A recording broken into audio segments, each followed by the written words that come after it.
Good evening,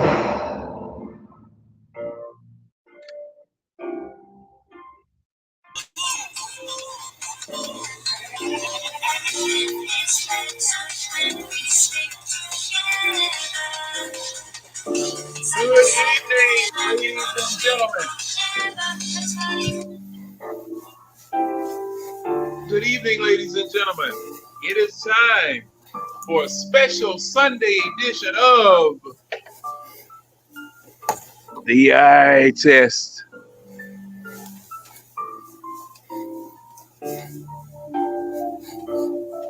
Tonight, the aftermath. Tonight, the discussion about what took place Thursday, Friday, and Saturday concerning your Atlanta Falcons. Along with my guest, C-Dub, Mr. Winston Thornton, special guest star, Red Rose. Also, Ron is coming in. That's what they say. But ladies and gentlemen, it's one of those nights where you've had a lot of controversy.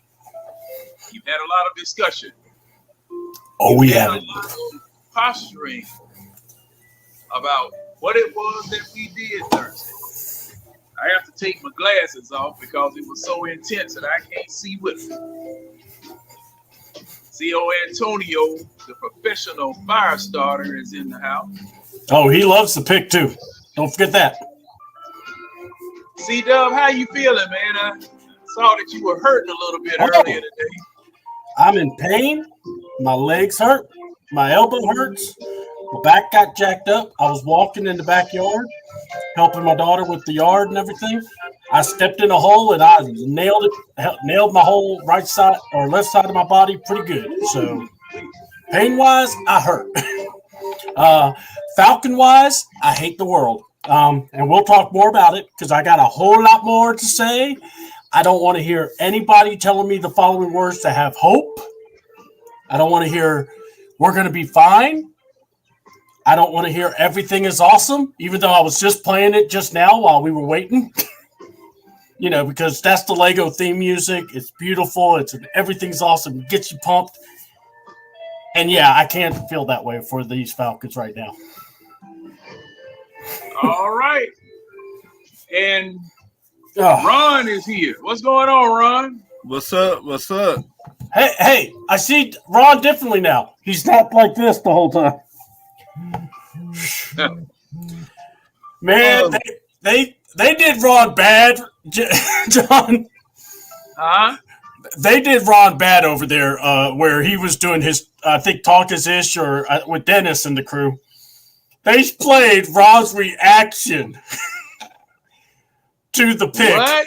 Yes. Oh, okay. Now, look, I got to give my boy credit. He didn't, go flying off the handle, cussing and choking someone out. But just the fact the man was like, took the hat. I don't know, Ron, how you almost had your hat literally cover your face, but you about did it. As you got. Let me say this. As we welcome Red. A while back, I think we was on the Waffle House or on here. Mm-hmm. And somebody named Slim saying the Atlanta Falcons will not draft a quarterback. So yeah. He said that. He went on Smitty Smith show tonight and said other shit. Did he say how he called it? How he called that there was going to be a quarterback? Nah, Antonio was there in the comments. He was like, I knew it after we. No, you didn't. You lying son bitch. Now, hey, now I happened to catch a little bit, Ron, when you were on Smitty Sports Machine Mm-hmm. a few minutes ago, in preparation for this for us tonight, and welcoming Antonio, the 5-star. He got so hot Thursday, he jumped in the pool. Antonio, what Okay, did Slim say tonight? Oh, he denied that shit. He denied it. You lying son bitch. Yeah, he damn sure denied it. I came in there and heated. And after Ron said something about it, it was a good few minutes of some good discussion about that situation there. And because I did go back and I tried to find it, but I couldn't find it yet, Ron. But I'm going to find it. And hey, we did have a good discussion about that on the Waffle House, and you guys just had a good discussion about that on Smitty Sports Machine. Mm-hmm. But, ladies and gentlemen, those of you out there in the chat, I haven't been saying it for the past couple of weeks, but I've got to say it because I meant to say it, and I mean it still. Take your fist. You got a like button on there. Bam it. If it don't take, keep hitting it. But looks like this. Make it blue. Yeah, it's a thumbs up. That's a like button. If you like it, only if you like it now, take your fist and smash that like button. It's a thumbs up. That's a like button. Yeah. Just do it like that, and we would really appreciate it. And if you have any suggestions as to what it is that we can do to make this show better, we welcome all suggestions. Tonio has come in the comments and said, yeah, how did y'all get off of 75 onto 20 without using a ramp? Well, we put it in 4x4. Well, we'll get bogged down from time to time getting to talking about stuff because we're having so much fun in here. We'll forget about what we were talking about. But that's the truth. But this is the thing tonight. We are going to take a look at the 8 people that have braved hell and high water, been picked, selected, and recruited for duty on the Atlanta Falcons team. And what we're going to do tonight, since the very first pick is so controversial, we're not going to discuss him first. We're going to talk about everybody else. We're going to talk about everybody else and then devote the last part of the show to a breakdown of our number 1 pick. Did we need him? Did we get the right one? Did we get him at the right spot? What were you thinking? Oh, there goes Miss B. What's up, Miss B? Hey, Miss B. What's up, Miss B? All right. Let's get to it. Our number 2 pick was Ruke Orhoro. Now think of Scooby Doo and just go. Oh. That's basically how you say his name. Ruke Orhoro. And we welcome my other soldier. I see you got your piano back from the thief. Hey, this is my background. C-Dub, baby. Don't be hating on my C-Dub. I finally found a way to put it on here. How's everyone doing this evening? Miserable. We holding on because hey, this. Like I said, we're going to discuss pick number 1 at after we get through with these picks, because see, I believe that we will be able to go through these picks and see what benefit that they'll be bringing to the Falcons team without any type of controversy to a certain degree. And we can move through these kind of quickly because I know if we had started out with our number 1 pick, I got a doctor's appointment in the morning. Mm-hmm. I wasn't going to make it. But Ruke Orhoro Ho, ho, ho. Rocky. Is our number one pick. I hope he doesn't see this, and I hope I don't meet him in the street.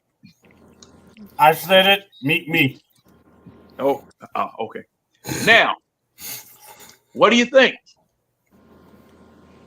Let's start out with Red. What you think about that pick we made, Red?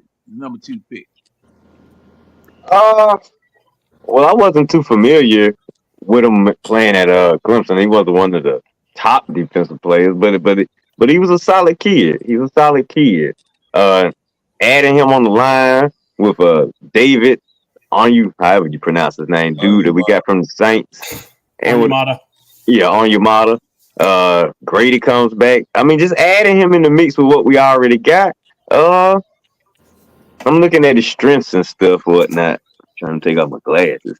Mm-hmm. Like I say, they got him up here playing kind of physical. Got some good size on him. He's a little quick, more effective in the run than probably the pass rush. But like I say, you get all them bodies out there. Shoot, so sometimes you just fall into a sack. I mean, guy just come right and hit you. You just wrap your arms around him. That's a sack. But hey, it's a solid pick. It's a real solid pick. I'm not expecting all pro bowl, so of course if he give us anything like that, that would be extra. But it's definitely a solid pick for up and coming defensive line that we're building. So I say yes. All right. C-Dub, what do you think? Oh, what do I think? I tell you what.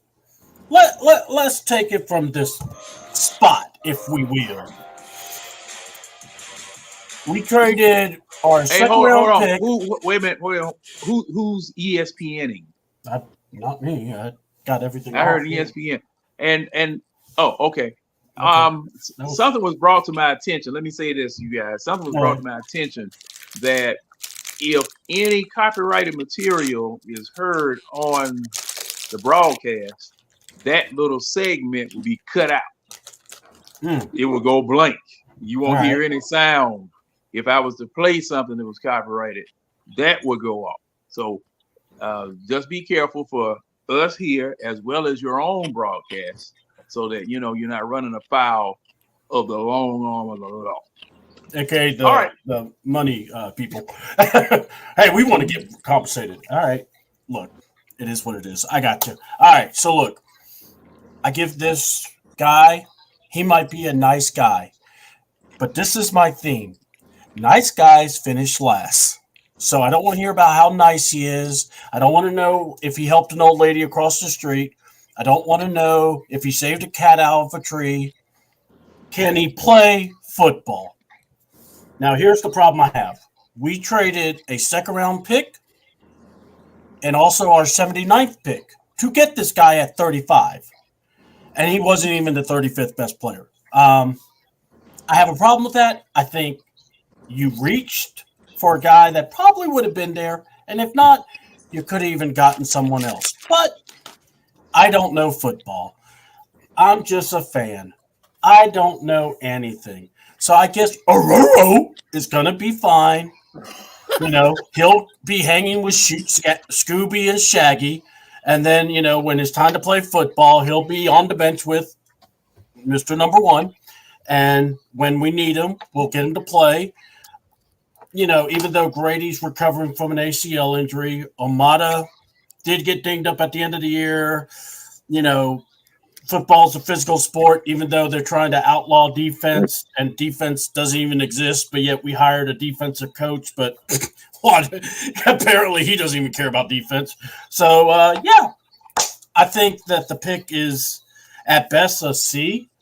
My favorite picks are coming up later, but I thought we reached for this guy, and I'm sorry, but, I just think he would have been there if we would have waited at 43.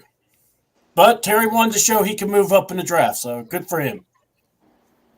All right, and we're welcoming the second half of the eye test, Mr. Winston Thornton. So, Winston. What's going on, fellas? All right, Hey, Yeah, you gonna be all right, man? yeah, man. I had dozed off. Oh, okay. Well, yeah, I know you got something you got to do, but we'll hold it down. Okay, Ron, I and like then you, Antonio. I like the pick, but it was a reach. But I think we got him for a backup plan if Eddie Goldman decides he want to retire again.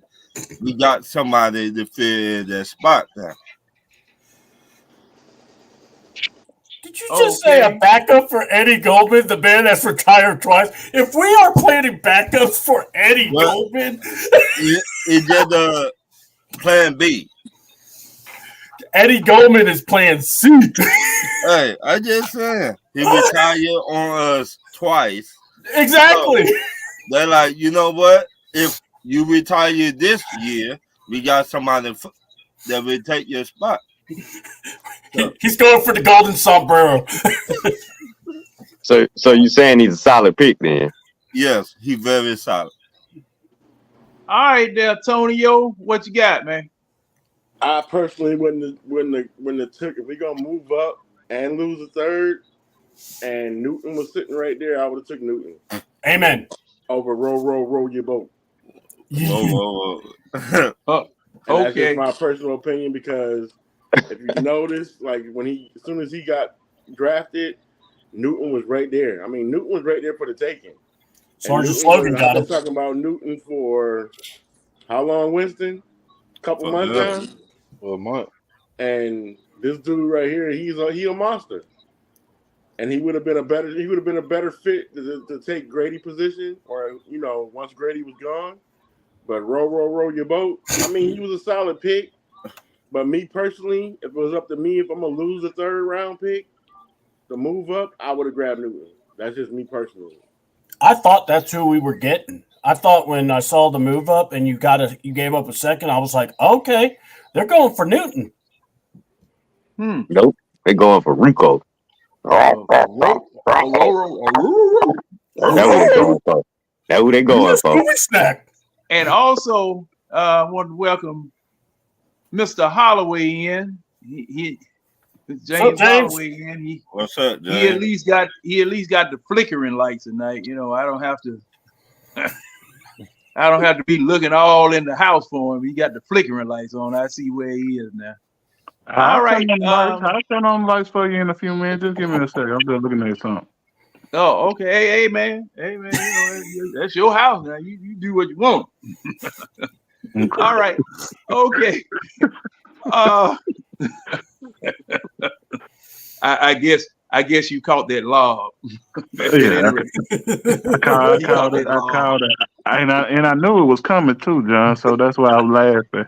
Hey, man, look. We all family. We all family. Yes, we All are. right, there, El Jefe. What you thinking, man? Y'all see, hey, I'm surprised you made it back in town that quick. Them doggone private jets and stuff. At any rate, what you got there, El Jefe? I'm sitting here looking over like his draft projections and his scouting report and everything, and he was NFL.com has him projected to go in the third round. Mm-hmm. Yeah, Keifer had him on mock to us in the third round too. Yeah. Yeah, and we traded up, and I didn't necessarily think it was a position of need because so I'm looking at our depth chart. I mean, we still have Kentavious Street, Onga Deji, Taquan Graham. I mean, Eddie Goldman, Zion Log, who we just drafted from Georgia, Lundell, LaCale, like David Onyemata, of course, still in the middle. Of course, Grady if he's healthy. I don't know what he's going to give us at Kentavious Street and Taquan Graham necessarily don't already give us. I mean, I think he's probably, based upon what I'm reading, it sounds like he's solid. I didn't hear any noise of him at Clemson this year. It's not like in the past where you heard of Dexter Lawrence and all these guys because you couldn't ignore them on the film. Like, you know, as far as Clemson, even Brian Breezy and all those, like they made themselves names. So I don't know. I mean, he sounds like a solid kid based on the scouting report. I just don't know if it was worth trading up to do. Especially given the depth. Sorry, fellas. I forgot that we traded up for him. So when I was talking, yeah, it's all good, dude. Yeah, but I don't necessarily think it was worth trading up for, especially considering how much depth we already had at the position. Like none of these defensive were worth trading up for me. Yeah, I don't know. I feel like again it might have just been somebody that they had high up on their list or targeted on their individual list, and then for some reason they said let's run it. Who the hell did he think was gonna grab this kid? What are you rushing up to trade him for somebody? I mean, that's what I was wondering. Even if he felt somebody was gonna run and come get him, I mean, I felt like you could probably get similar talent. Like I don't think he was just such a talent that you weren't gonna find anything similar to his skill set in the draft. That to me kind of makes the whole trade up thing null and void. Yeah, because Newton was originally projected to go at like 22 to 25. He was a first rounder. And then of all places, he went to Washington with Dan Quinn. With Dan Quinn. Well, that's letting you know. That's letting you know that we didn't have him on the board if he let him get all the way to Washington.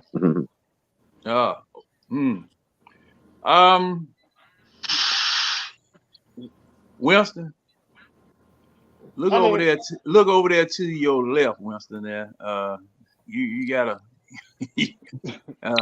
your boy over there. Okay, hey, we saving the best for last. And that is pick for us. And that is the coach's corner. What's going on, boss? What's up, fellas? What's up? Everything straight. We just going over these draft picks here to see what we think about them. And since it's Winston's turn, since you came in here last, and you know, I thought there was a choo-choo train over there near you, all that smoke that was coming out here. I thought Red had the doggone smoke corner. But you know. Well, the way that some people feel about pick number 1, smoking was on the menu. But we're gonna get to that last. Just hold your horses on that. We can fast forward because a lot of these probably just once you get past the 3rd, 4th round, it just gets kind of mucky. Yeah. So we can fast forward whenever you're ready. Yeah. Oh yeah. Once we get past the 4th round or 5th round, we're good. We can skip because. All right. Once we get past that DuckTales, what the panel feel about that? Yeah, 4th or 5th round, we can go on and talk about what we really want to talk about. Yeah. I mean, real quick, I'm ready to talk about it now because I'm just fed up with it. Yeah, I know it. Dialogue on people who ain't gonna make a team. Who may not even make the team. Yeah. Hey, coach. I know it. John, they won't talk about a guy that's gonna play next year. Okay. Oh no. The best success if he doesn't play. That's the crazy part. Yeah, I think this is going to be an interesting conversation considering, like, I'm watching people talk about how the bust rate of first rounders is so high and how most of them don't even turn out to be anything when you select in the first round. Now, all of a sudden, we select the 5th person on the board on most people quarterback board, and now he's a lock. It's the most amazing turn of face ever. Bro, it's amazing. I'm ready to but all of a sudden, there go Winston. Winston got the box.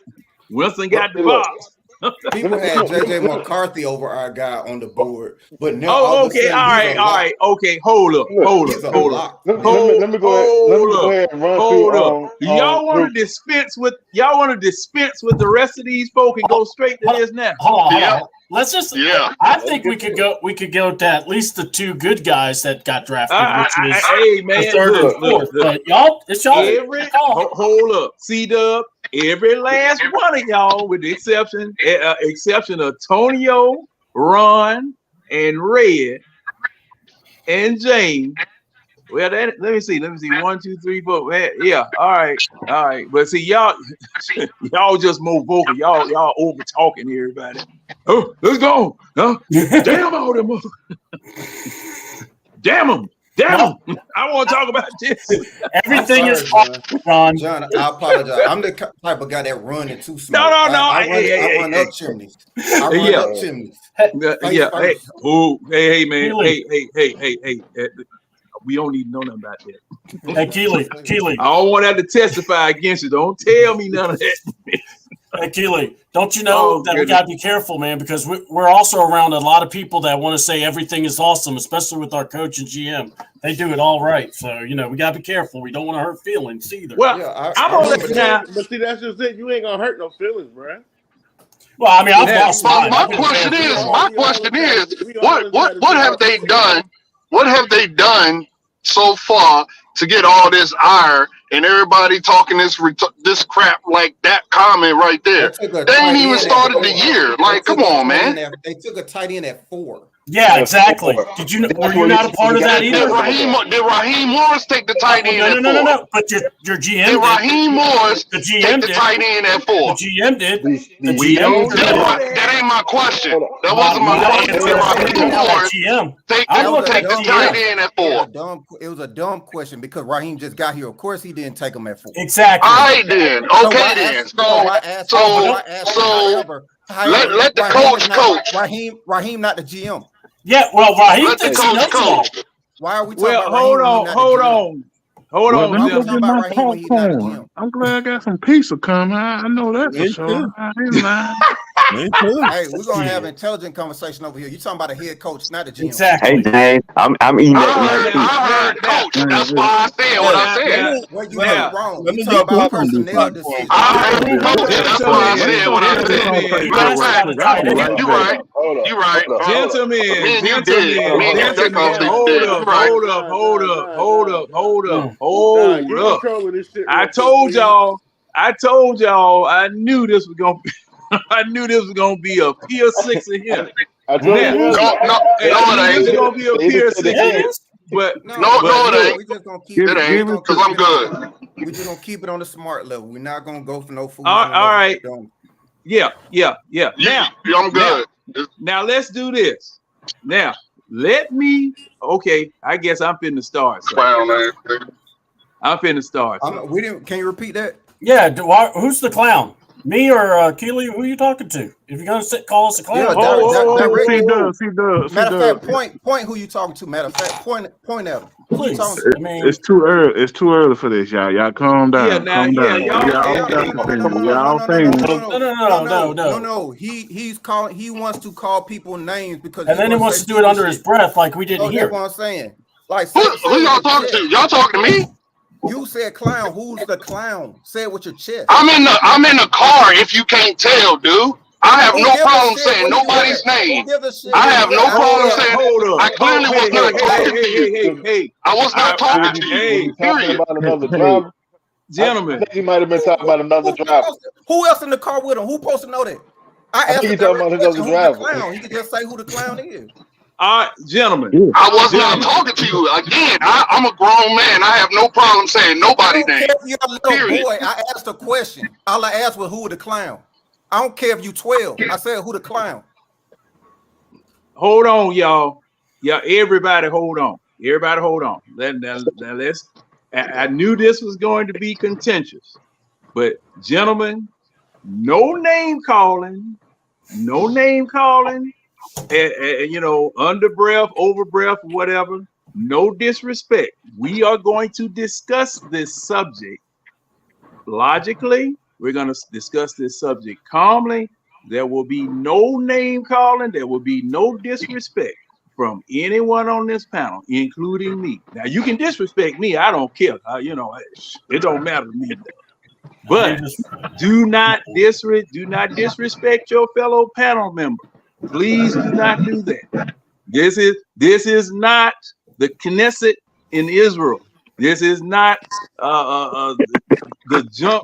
England. This is not England. I asked questions. I just wanted clarification. Okay, I understand.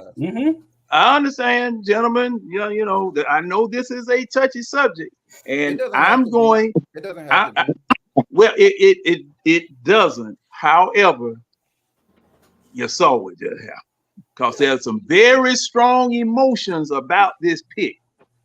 Very strong emotions about this pick, and we done thrown all the other 7 picks in the garbage can because we want to talk about this. Okay, now let me set the table here.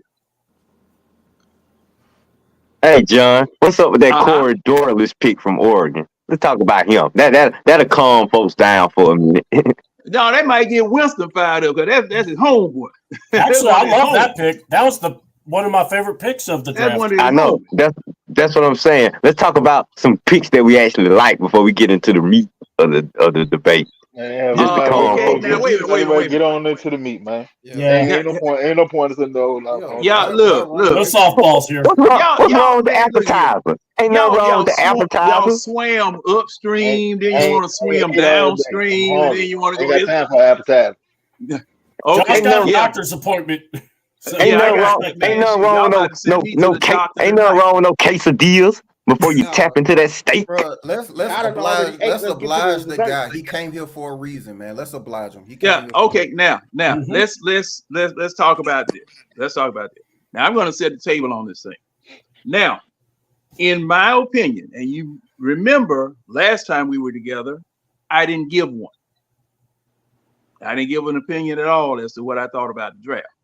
But because, see, I needed some time to kind of think about what it was that took place. And, you know, that's just me. What you saw happen Thursday night was the insistence of a general manager doing what he felt he should have done in 2021. That's my opinion. Because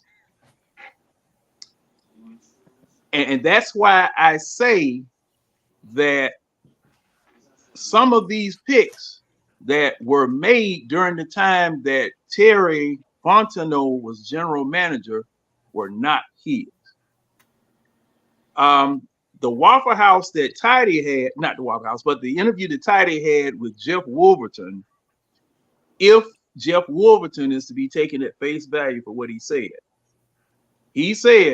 that Arthur Smith talked with Justin Fields prior to the draft and said afterwards that he hated it, didn't want to coach it, didn't want to be involved with it.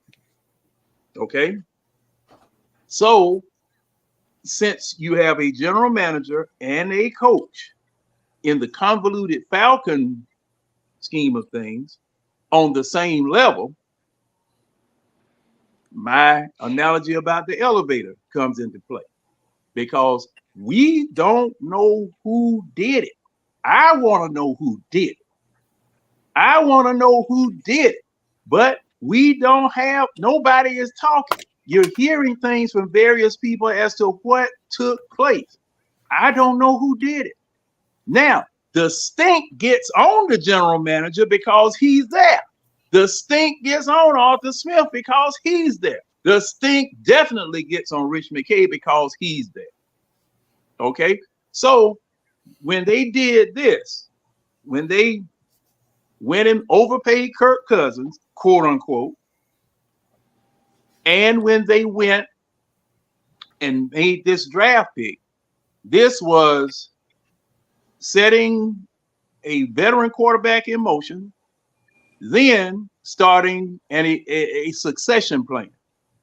It wasn't the traditional way that you set a succession plan because your quarterback is supposed to already be there, already played, already got some wins under his belt. Team is progressing, team is ascending.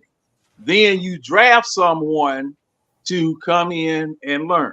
But what you did, you grabbed a quarterback that had some success.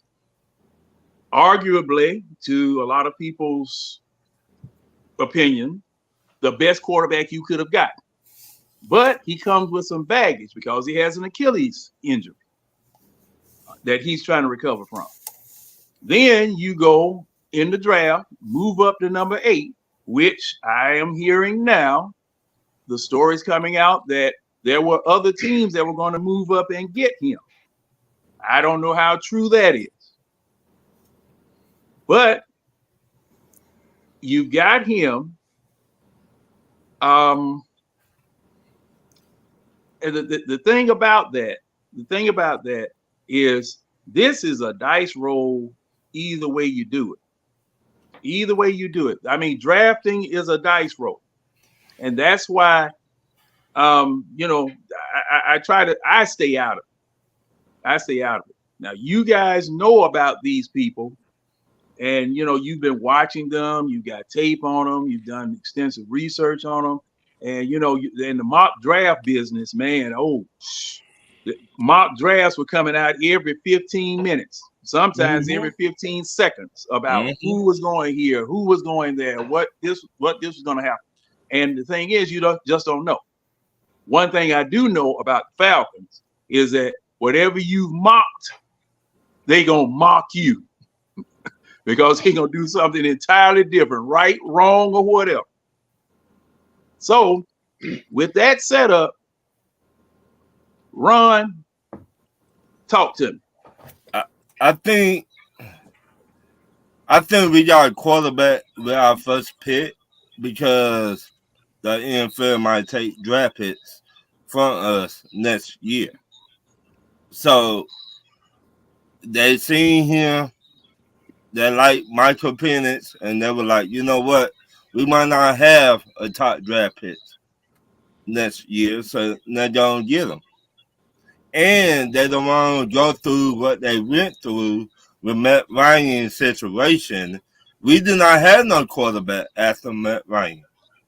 We had Mariota, we had Desmond Ritter, and we had Heineken. There wasn't no legit quarterback, in my opinion. So we got our quarterback for the future. All right. Oh, and before Wilson, I'm gonna let you go next because you didn't go when it was time to talk about somebody else. Excuse me, sir. I should have let you go first. But I'm gonna say this. That's another factor in this situation. The past 3 years, what has been the team's problem? Quarterback play. It's been the quarterback. Which is why they it's been the Kirk. quarterback. But what was that? Which is why they paid Kirk $100 million for that reason. Right. Yeah. See, that's been the problem. Quarterback play. There are people that still, hey, you know what? I thought just came across my mind. People just now are getting comfortable with Kurt Warner, and then the Falcons do this. I mean, people had a problem with Kurt Warner. Why are you getting him? He got an Achilles injury. Why are you paying him that much money? This and that. Yeah. And reasonably so. Okay, Winston, what you think? Man. Uh-oh. This Say it with your chest, Winston. I'm your amen corner. This is the classic case of the Falconing. And I've said this too many times. All right. Kirk Cousins, Miss B. Kirk Cousins. But I thought you were messing with me. Okay, go ahead. Yeah, she was. You said it by mistake. You said Kurt Warner. Yeah, you said Kurt. Yeah, you did say Kurt Warner. We were being respectful. We didn't want to interrupt you. You was on the road, man. Yeah, you were cooking. You were frying some chicken. Go ahead. I was burning some chicken. With some old grease. Thanks a lot, Ron. God, Ron, I gotta do that to John. Hey, might well be some Church's chicken with that grease. Reports are starting to come out, and it's in the saying that the Falcons was zeroed in on Michael Penix from wire to wire. They knew that they were going to go get Penix. They said that the whole intention of going out there with the whole contingency was just to see how he performed because it was going to be inclement weather day. All right. If you knew from Jump Street that you was going to get Penix, then there was absolutely no reason to spend $100 million on Kirk Cousins. If you're getting a stopgap quarterback, get a stopgap quarterback because he's only going to be playing for 1 year. Think about it. You brought in Kirk Cousins. You bring in Kirk Cousins. He's still ain't even acclimated to Atlanta yet. He just threw out the opening pitch, a couple of weeks ago for the Braves. Yep. You bring him in to help him, to relieve him and his stress and woes or whatever. You trade Ritter out. You bring Kurt in, and then we traded Ritter out. Y'all remember that? Yeah.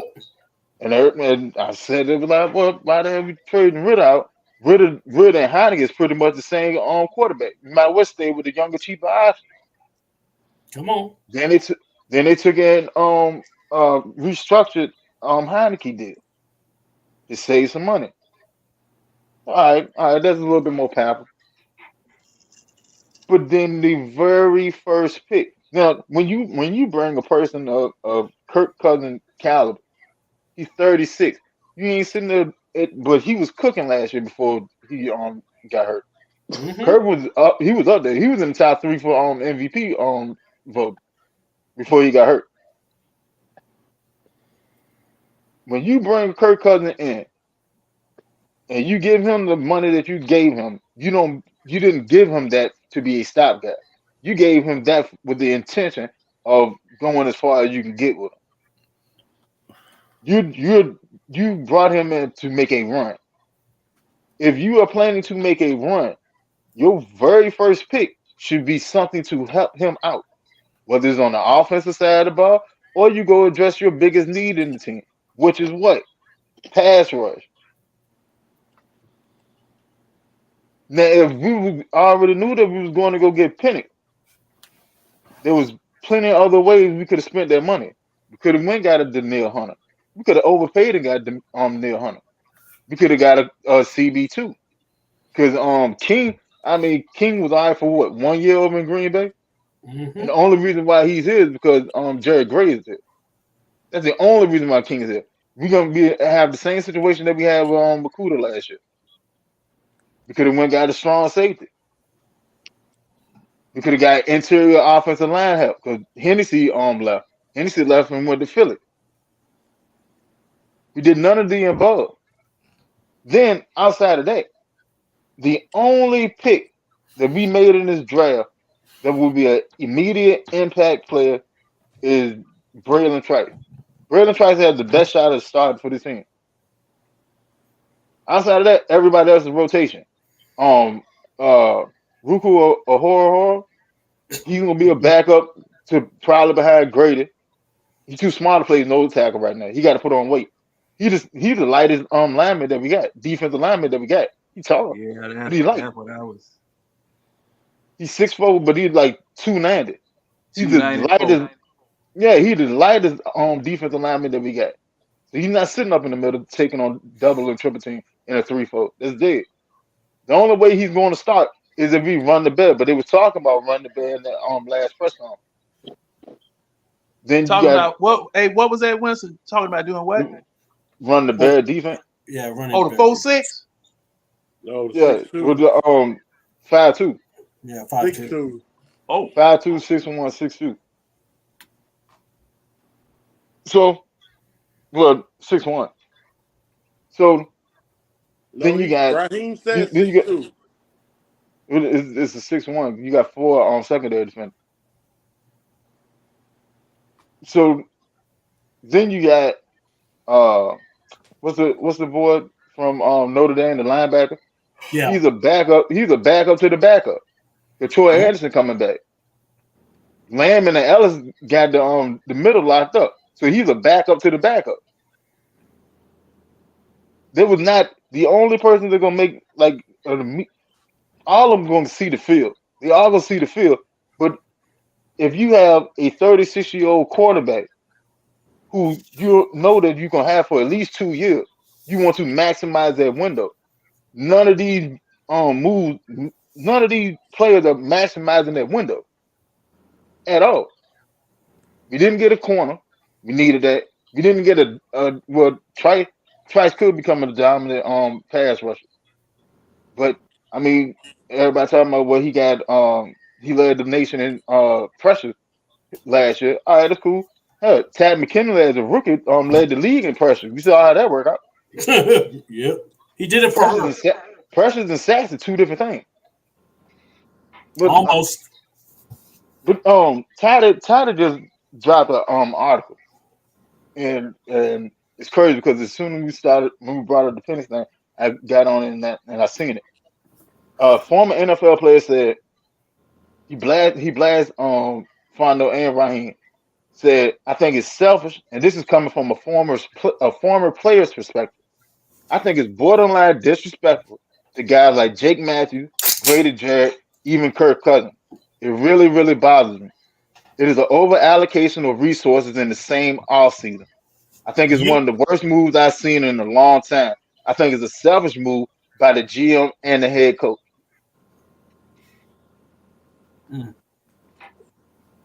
Falcons. It was a panic move. Yeah, it was a panic move. But see, the biggest thing is, Terry, this move doesn't save your job. Because your job is tied to Kirk Cousins. That's where you spent your money at. You drafted Penix, but Penix ain't going to see the field for at least 2 years. Your job is tied to Kirk Cousins. Hey, Winston. Miss B is asking who said that. Who is it? Ross Tucker. Ross Tucker. Okay. Cause see, this is the thing. I'm gonna say this, and then I'm gonna go to the next person. I've been hearing both sides. Because I think Winston, you posted something from Colin Cowherd, or did you post something from Colin Cowherd, Winston, or did somebody else? I posted something from Cowherd. I don't know, about 2 days ago. Yesterday. Yeah. And then you had Stephen A. Smith. Did he remember that Kirk Cousins plays for the Falcons, and like he remembered that one guy playing for the Knicks that he still ain't playing? Stephen A. Smith got his own. Stephen A. Smith got his own issues to worry about. They get on his ass. All right. Doing something else. Let me see. Next, who I'm on? El Jefe. All right. I think you touched on this earlier.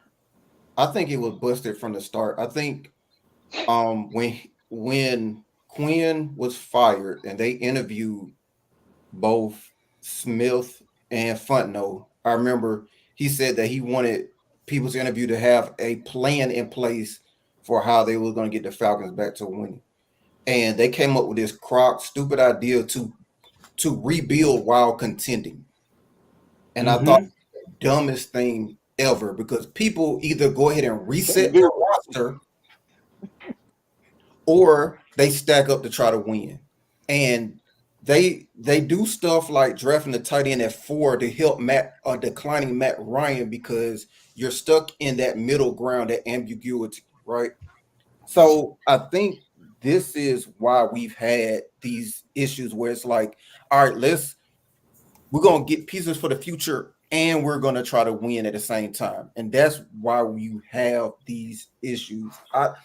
As far as your report, Winston, I think it's the opposite, because I saw a report where I don't think they were on Penix from the jump. I think they shifted course, whether it be for the impending tampering charges or they just fell in love with Penix late.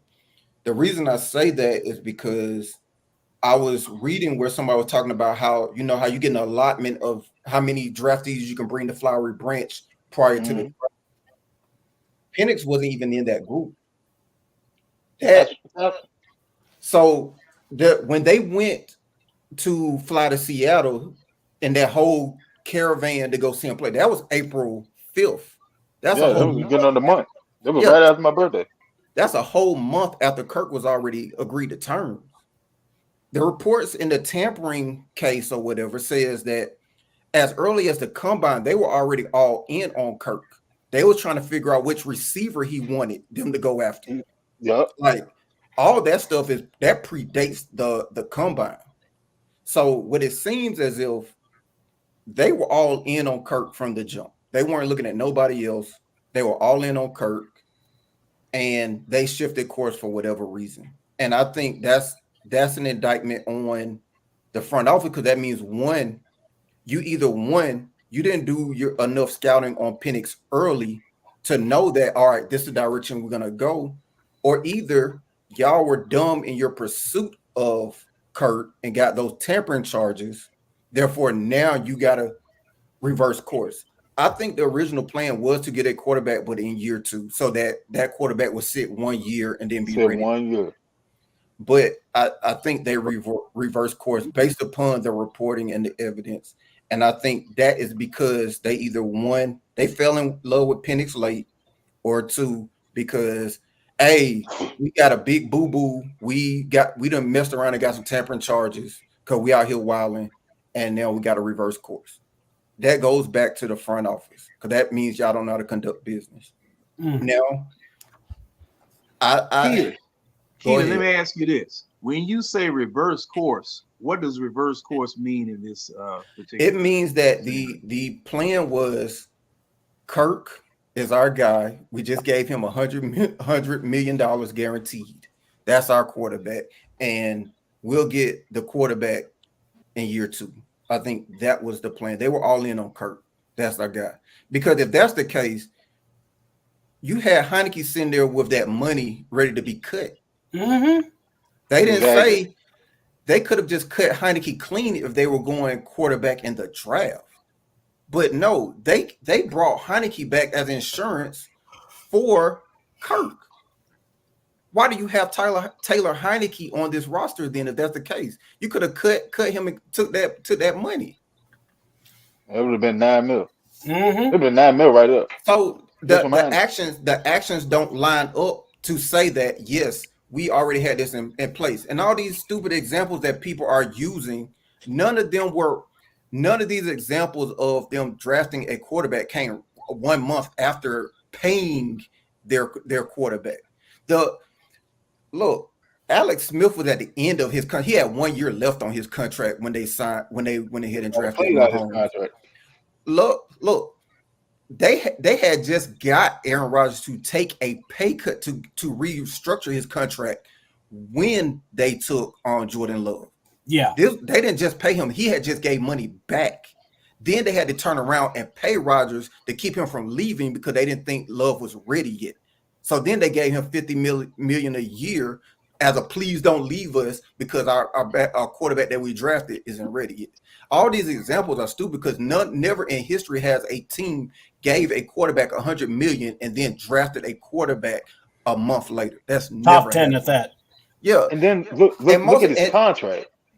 And the other part of it, and they talk about what Jordan Love and Aaron Rodgers. Yeah, those were guys taken at the bottom of the first round. These weren't guys that they spent a top 10 pick on. That's at the bottom of the draft where you take the Will Levis type of quarterbacks. It's like, hey, he has potential. He may need to sit a couple years because they're a project. They at no time in history did you see them take a quarterback that was already considered game time ready, as in a day one starter, and say, let's sit them 3 years. That's plumb retarded. It's never happened. And then look at Carson Palmer. Carson Palmer sat for 1 year. He was the number one overall. 1 year. He sat for 1, not 3. Yeah. Okay. Again, that's plumb retarded. That's the biggest thing. Yeah. So then look at Kirk contract. It's set up.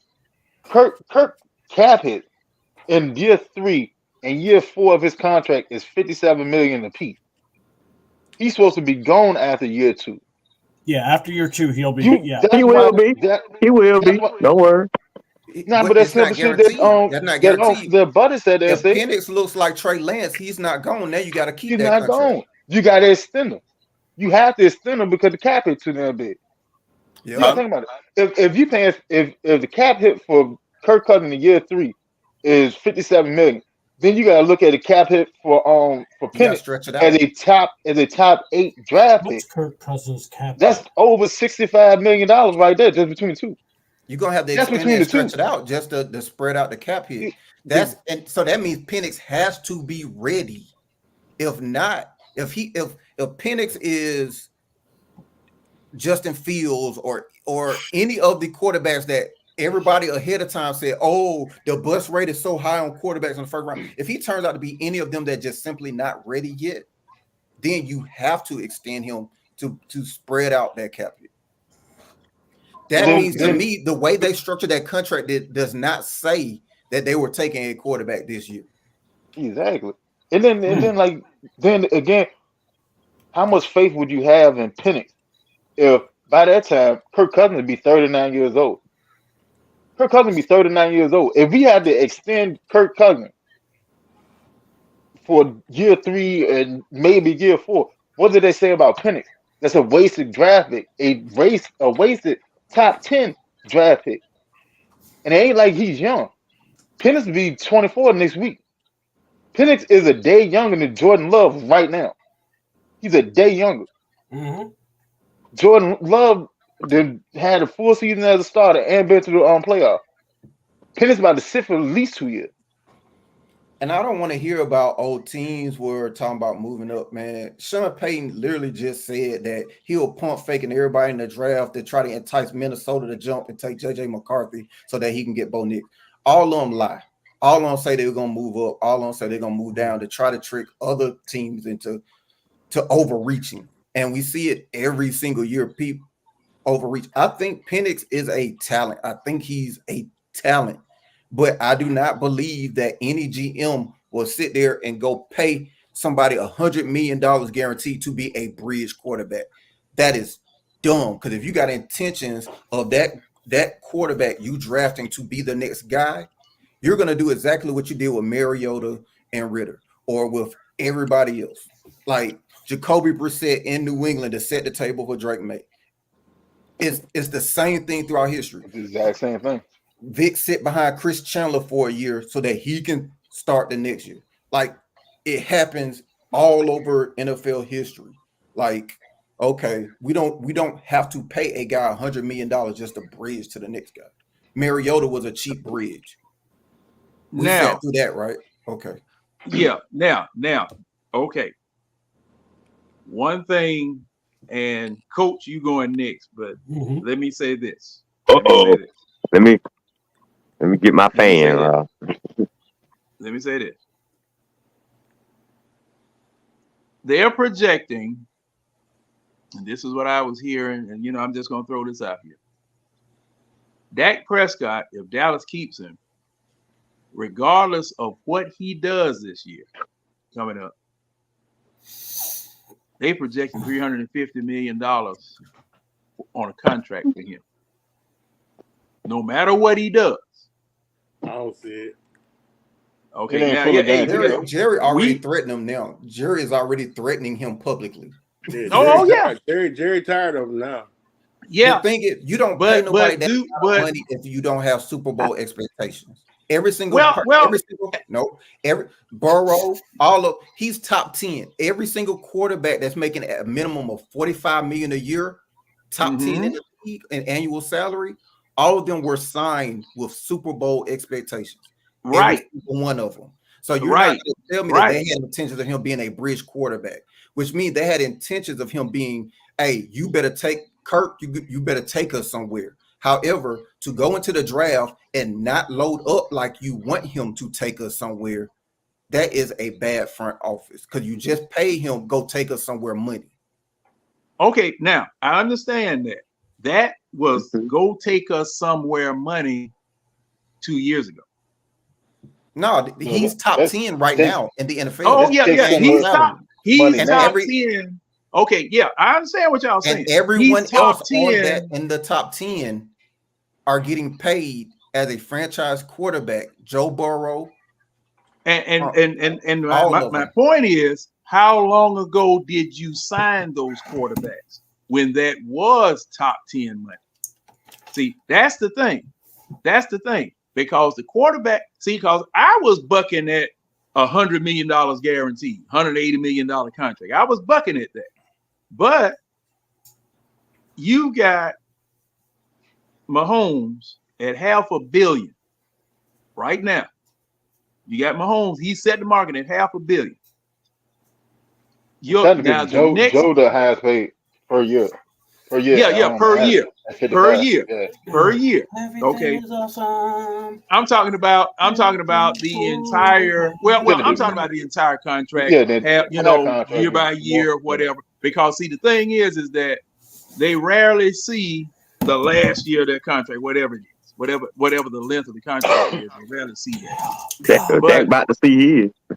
Yeah. Now, Yeah, see. that Okay. that Now, is a move. after Dak Prescott, who is next in line for the big money? Well, But we can't say it that would applies it would to have been Trevor Lawrence. It would have been Trevor Lawrence, but they Baker just didn't get exercised the that 5th-year option.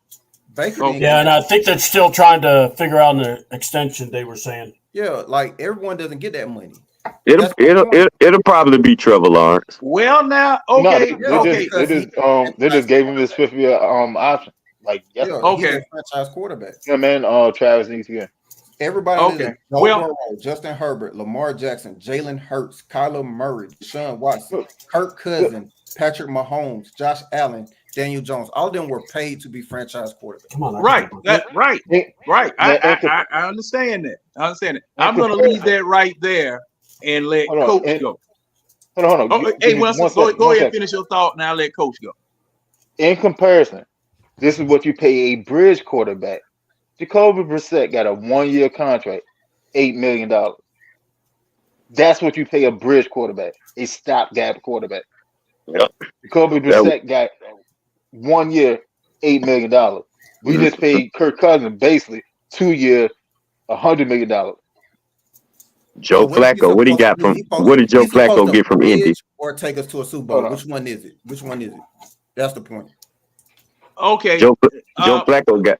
Never hey, mind. Coach. Go ahead, Coach. Coach, go ahead. 1 year, 3.5 mil. All right, because we could have used that right there. So, I think what everybody's getting lost and confused is people are not listening to those in charge. And by that I mean Terry and Raheem have both said from Jump Street what the playbook was going to look like. First, let me say, I think Keely kind of hit on it, but it was a little off. This was not going to be the pick for the Atlanta Falcons. So what was I They off about? what? No, I he asked agreeing. He agreeing I'm with you. asking. I'm asking. Go ahead, continue. They I forgot what I was saying now. Who that scratching? They Who that doing all that? Oh, hold on, Coach. Who that doing all that scratching? it's not scratching. It's raining really hard. It's probably what you hear. Hey, man, you don't have no tornado warning down there, do you? Cause man, I saw Nah. that tornado in Iowa, man. Shoot, I thought everything was gone. Nah, Yeah, John, nah, he out there. it's He out there just hanging. right He out there hanging on Galveston Beach. He'll be fine. But so Penix was not going to be the pick, and that's evident by the fact that in free agency, through trades or whatever, they loaded up on the offensive end of the ball. Kirk Cousins absolutely was going to. What they said in the after draft press conference was that Penix fell to them. They truly did not believe Penix was going to be available because you got to remember the Giants didn't get nobody. People thought the Giants were going to fall back and let somebody jump ahead of them. Who else? The Chargers, people thought was going to fall back and let somebody jump ahead of them. That did not happen. So when that did not happen, and Michael Penix is there at 8, you absolutely have to take him. Now, my rebuttal to everybody that keeps saying he was a stopgap, he's a stopgap, he's a stopgap. We had no quarterback, period. We had nothing. So you had to pay him if you are in the win now mode. Regardless on if Penix was picked or not, you would have had to have paid any quarterback that came here that was worth their weight in gold and wins, you would have had to have paid him the same thing, which is evident by the fact that Carr got the exact same contract. The boy from Tampa Bay, Baker Mayfield, exact same contract. Yes, Kirk is 36, coming off Achilles, but out of the 3 that was available, you absolutely had to get him for the amount that you paid. All right, well, that's first. Then you go to this pick. I don't like the pick of it being Penix because, as everyone has made a point in saying, by the time he finally gets the field, he will be damn near 30 years old. That's a problem. But you had to get a quarterback this year because, as Raheem said, I've said, numerous people have said, if you plan on Kirk Cousins doing what you thought he was going to do, which is why you gave him the money you gave him, that means we're going to win our division. If we win our division, that guarantees we will at least be 18 plus in the draft. So getting a quarterback next year, not going to happen. Hold on, Coach. Let me ask you a question. Due to what you just said. Now you said that if Kirk do what we're supposed to do and we end up winning the division, 18 plus, right? Right. So you said we wouldn't be able to trade up to go get a quarterback. Now, right. I have to oppose that because when we draft Penix, as soon as we draft Penix, we got on the phone to try to get number 9. So we definitely can trade back up. So there's a will, there's a way. No, but you heard that's without the first round pick that we had this year because we already used it. Right, but you heard, okay, you are absolutely correct. They said that they immediately tried to get on the phone and get to number 9, right? They said, as a matter of fact, they said they got on the phone and tried to get 9 through 32. They tried to get each and every spot. How did that work out for them, Winston? They didn't have the first round pick. But did it happen? But listen, that's why it didn't happen. Ask just yes or no. Did it work? Did it happen? Listen, man. Did it happen? Just yes or no, please. You can't eliminate context. He said he didn't. They didn't that offer. I understand that they didn't have the first round. I get it. My question is, did it happen? If you do not have a first round pick, and you so you're not going to answer the question. So you're not going to answer the question. All right. So moving forward. Moving forward. The store. I'm not. I'm simply asking you. I'm simply asking you just a yes or no. I'm not moving anything from the store. All right. I'm not. But now hold on, y'all. Hold on, y'all. Now that did not happen. Now, Coach. Now I want to know what your point is after that, because the thing is about that. There are a lot of moves that people want to make that don't happen at all because they might have other things going on. I mean, the draft is nothing. You know, the draft is a cutthroat auction. Yes, and that literally was going to be my exact point there, John. You don't know what's going to happen. Even if you have a first round pick, there is no guarantee a team is going to give you a spot. You have no clue what is going to happen in the draft. A team has to accept your terms in order to move any spots forwards or backwards in the draft. So with that being said, do trades happen? They do happen. Okay. When a team, as I just said, when a team accepts your trade. Do teams accept trades? They do. Okay, that's the point. They happen. They still happen. Okay. We didn't have our first round pick when we tried to make a trade to get back in here. That means I understand whoever we traded with would not have a first round pick this year at all. We don't have I understand that. So therefore, if we traded next year, we will have our first round pick next year, and will have that in the cachet to use to trade up. There's a difference. We didn't have a first round pick this year because we had already made our pick. So you can't use that. That's semantic. You're splitting hairs to But prove a point. okay, hey, well, let me ask y'all this. When we picked Lindstrom and who else was that we picked? Caleb. McGarry. Caleb. How did we get back into the first round? What did we give up to get back into the first round? Oh, you mean a trade happened? A trade up happened? Oh, okay. Okay, well, what did we do? Because see, the thing is, what happened? I thought we traded a second or a third rounder pick to get back into the first round, if I'm not mistaken. I just want to know, because see, the thing is, okay, I hear you guys, you're talking about the fact that you didn't have a first rounder to offer anybody in order to get back. But does it necessarily require another first rounder to get back into the first round? No, because it's a point system. It's a point system. Each pick has a value to it. So you can package up a number of picks that equal up to said pick. But we gave up second and third. We gave up number 45 and 79 to move up to 31 to get McGarry. It's ultimately semantics, because the reason why we can or cannot trade up this year is not going to apply to next year or any drafts after that. Like if we say we want to throw in eight years worth of number ones, we can trade up. That has nothing to do with this year. That's why it's semantics.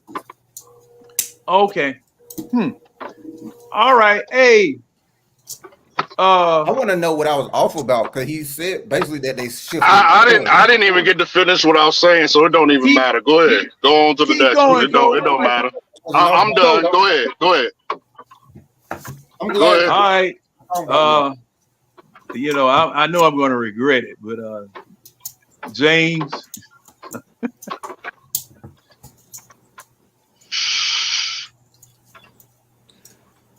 James is here. Is James here? I mean, well, I go to Tonio. I think you should actually let Coach finish his point, because everybody else gonna finish their point. Yeah. Hey, Coach, finish your point, please, sir. I'm done. That was my point. Is that it in its entirety? Yeah, that's it. Okay. All right. Now we'll move on to Antonio. Lord help us. See, that beard scratch. The beard scratch is always a dead giveaway. Oh my God. As y'all know from being on the panel Thursday night, I wasn't with the Penix pick, but I also said I can also see the Falcons going Falcon, and I did say that. But I didn't want Penix at first, and didn't agree with the pick, because if I agree with the pick, I would have never made a bet to jump in the pool. Correct? Yep. Can roll. Wait a minute. Was that a bet, or you just leaped in the pool on? I thought you just leaped in the pool. No, I said that if we chose a quarterback, then I would jump in the pool. And you did. Well, that wasn't no bet, because see, now I'd have put some money on you wasn't gonna go in there. I'd have definitely put some money on the fact you wasn't gonna go in there. Because we all went through the panel before the pick was even said. I said I wanted Latu. I said I wanted Latu or Turner. That's what I said. Okay. All right. Yeah, you're right. Now, like, I'm gonna just say something, just straight up. I met Winston and I met Red under confusion. Real talk. We got into, like, the first time I ever met Winston, we was like going at it, and Winston was like, "Man, you ain't never played no goddamn football." And same with Red. Me and Red met, arguing about a certain, opinions and stuff like that. I think the one thing people really don't do, whether it's on this panel or even on Facebook, is like, you don't necessarily have to like my opinion, but at least you can respect my opinion. But I'm not going to do the whole back and forth, and it ain't going to get hostile, especially over no bullshit. Like, we all fans at the end of the day. We may not like how Terry do shit, or Arthur Blank or Rich McKay, but at the end of the day, we all fans. I'm not going to come for your neck. You're not going to come for my neck because I'm going to be respectful with you, cordial, polite, all of that. But if y'all want to go there, we can always go there. We all grown men. You're right, Michael. I just want to make clarification real quick. I asked what I was. He said I was off, and he turned around and repeated the exact same thing I said. So I was trying to figure out what I was off about. That's where me jumping in with him was right. But I already kind of knew, like, once we skipped, you know, 3rd, 4th, 5th, 6th round and going straight to the pennies, that it was going to be. Oh yeah. Hey, I mentioned it. It is what it is. Anyway. But it's the way to do it. It's the way to do it because at the end of the day, we all fans. But me personally, I like my way. I like asking questions like what I'm off about. That's I understand. Trust, I understand. Me too. Me too. Because I have no problem expressing my opinion. And if somebody wants to be, you know, and C Double let you know, like he done been on 2 different podcasts, and I've been in the comments on his ass. Mm-hmm. On his ass because he got his opinion, I got mine. But I feel like, and I told C Double too, and straight up, like I think you have a agenda when it comes to Terry, because no matter what platform you're on, it's always Terry get fired. I had to really pay attention to like damn, he just said it 1 time, 2 times, 3 times, 4 times, 5 times. That's on this cast, and on another one, it's like okay. Don't worry, I'm gonna say it again too. It's on another one, but like I said, me and C Double not gonna bump heads about that shit because that's his opinion. But at the end of the day, my opinion as far as like, yeah, we can discuss it, but can we change any of the shit now? No, Penix is here. My personal opinion, Kurt gonna be gone. If our offense is as potent as I think it's gonna be, we all gonna get a chance to see Penix play this year. Period. We're gonna get a chance for him to get on the field and play, and we're gonna be able to see exactly what we got. Yeah, the boy he gonna be a star. That's right. Okay. Next year, don't worry, I'm gonna say it again too. It's on another one. I think even next year, when Kurt's still here, you know, and Penix coming in, if Penix is out there showing his ass, or Kurt get hurt, and Penix is out there and we throwing up 30, 40 a game and we winning, and the defense is clicking, yeah. Well, we gonna eat that 45. Whatever we paying Penix next year, I mean, whatever we paying Kurt next year, he'll be on the bench. We'll have to eat that shit if Penix is winning. That's just my personal opinion. Like, I don't give a damn. Like, I understand I understand a lot of stuff that Winston say. I understand a lot of stuff that Coach say. Because if you listen to both of them, even listening to Kiwi, y'all right about a lot of things. I may not necessarily agree with everything that you say because I have my own opinion. But y'all all right in your own right. You know what I'm saying? All of y'all. It's just that me, I feel like next year, I don't even think Kurt will even, this is my opinion. I think next year, with Penix being who Penix is and Kurt being who he is, if Penix is out there and he is throwing his ass, Kurt Warner ass, I mean, not Kurt Warner, damn, I done got that from John. But I believe Kurt has to ride the bench next year if Penix is out there showing his ass, and we're going to show him the door in the 3rd year with that $10 million. Because I think Kurt knows this is it for him.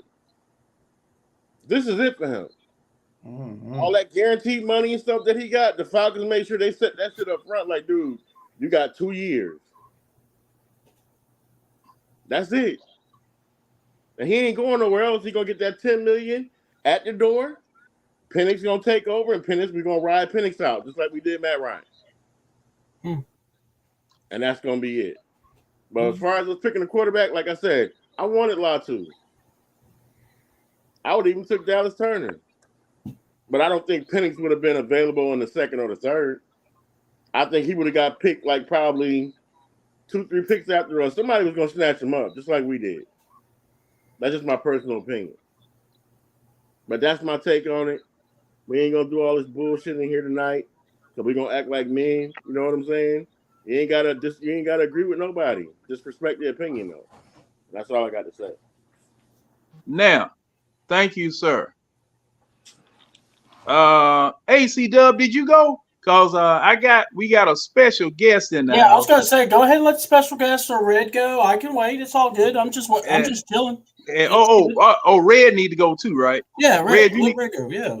It's all good. Hey, Red, go ahead, and then we got a visitor from the head office that's in here. So Oh, I see who the special guest is. Yes, you, Red. Yeah. see, he grading tonight. He's giving out grades tonight, so I'm gonna let him talk. You know, Everything is awesome. I don't know what I'm gonna get. You know, I'm looking out for self now. But go ahead, Red. I'm not gonna talk long because most of the people have already got my points out anyway. Like we all have mentioned, Terry is just basically a dumbass, man. I mean, that's basically how you can just sum it up. Like folks said earlier, if you knew you was gonna be looking at a quarterback top 10 in the draft, then you shouldn't have gave Kirk Cousins $100 million guaranteed. If you're gonna do that, then you know you're gonna get criticized if you take a quarterback top 10. Now that being said, I am not mad at all that Penis is on my team. That's who I wanted. I mean MPJ. I'm not mad. You wanted Penis on this team? You What? said penis. I heard that too, Antonio. John, he said penis. Let's try Penny. Yeah. How about that? Penny. Are we gonna get compliments? Yeah, that's right. Come on, give me all the fairy queer jokes. That's right. Let me hear 'em. Let me hear 'em. Antonio, did you hear that? Were you at Diddy house? No, your screen was just about to go. All right. Anyway, now that everybody think I love that word and we all know it's a bunch of BS, let me get back to my real talk, please. Okay. Yes, sir, better. MPJ. That's the guy's name. Okay. I am very happy that MPJ is on. Oh Lord.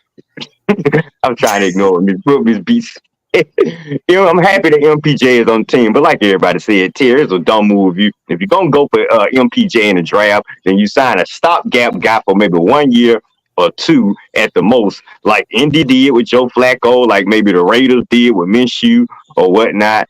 If you're going after Kirk and gonna sign him to a 4-year deal with $100 million, then like most folks said, you probably should have just drafted Spencer Rattler, what most people thought you were gonna do anyway.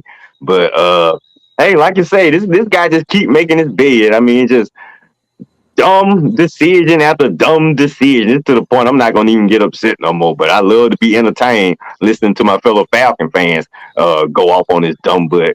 But like I say, it is what it is. We got two capable quarterbacks. Of course, you're probably gonna have to let Kurt start going into the year. That's if he's healthy. We're not even sure the dude coming back completely healthy, coming off his Achilles. Because if not, then Peanut's gonna have to take some first team snaps going into training camp. And if that happens, or maybe Heineke, or Ryan, or whoever, it'll probably be Penix. I would hope it'd be Penix. Heineke, you get the backup, you get the practice squad.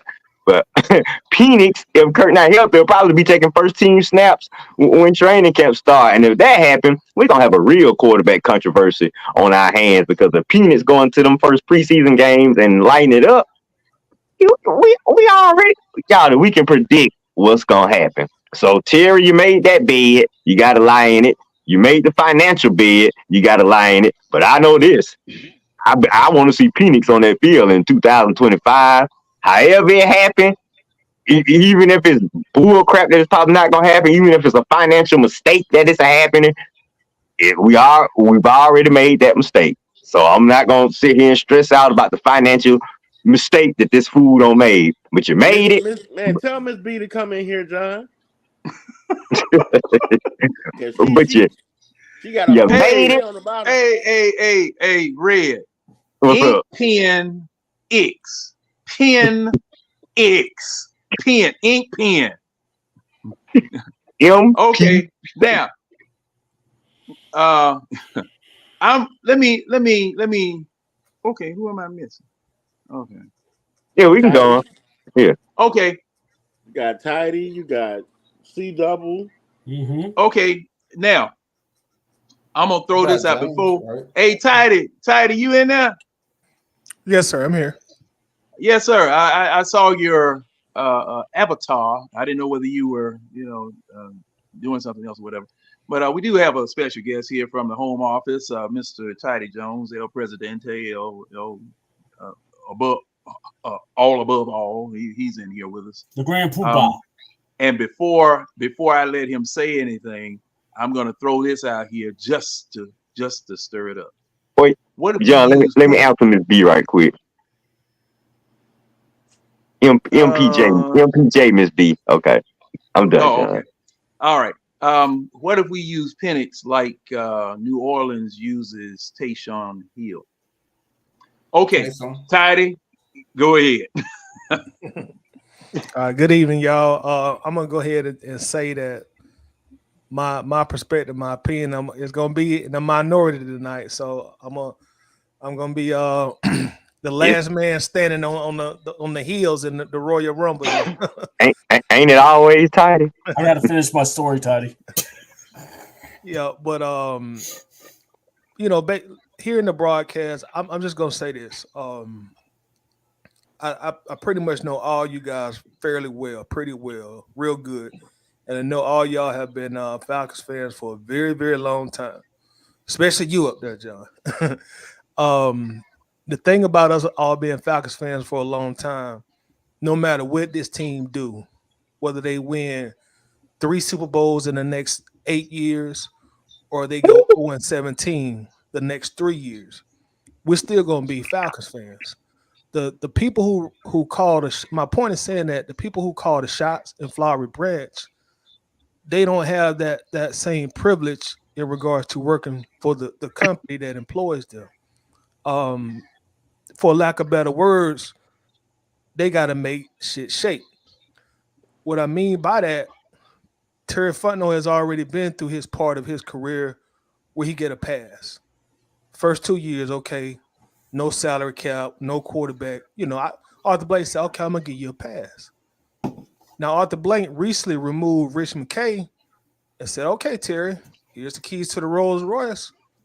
Don't wreck my car. Don't. You wrecked it. I'm not going to say he wrecked it. I'll just play. I'm just messing with it.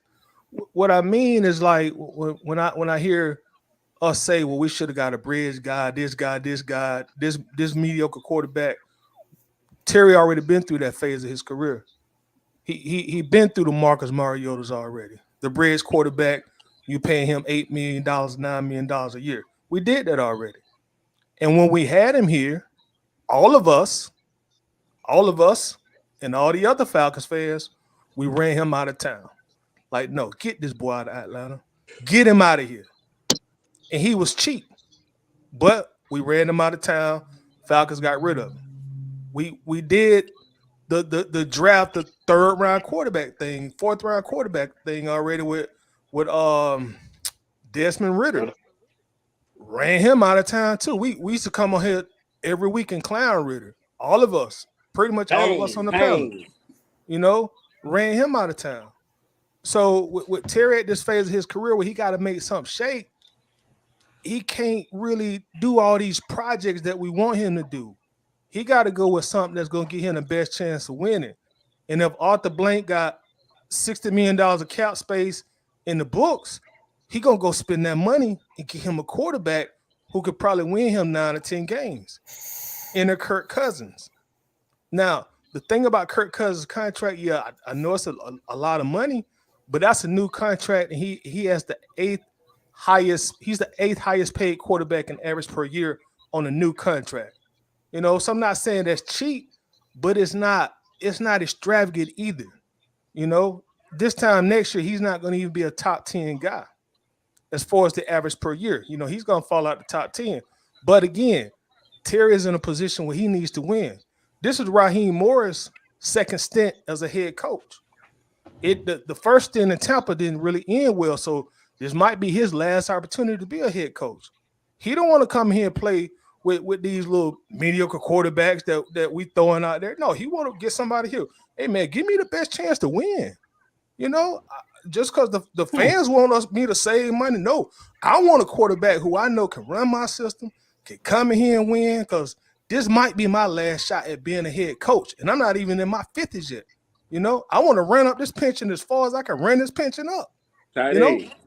Go ahead. Hey, can I just say one thing real quick on what you're saying right now? Yeah, go ahead. We also looking at it from a point of, I know a lot of people don't look at it this way, but Arthur Blank is on his last legs too. Right. And that man don't want to go out, like when I say go out, that he don't want to be in the coffin and go out on a losing streak. You know what I'm saying?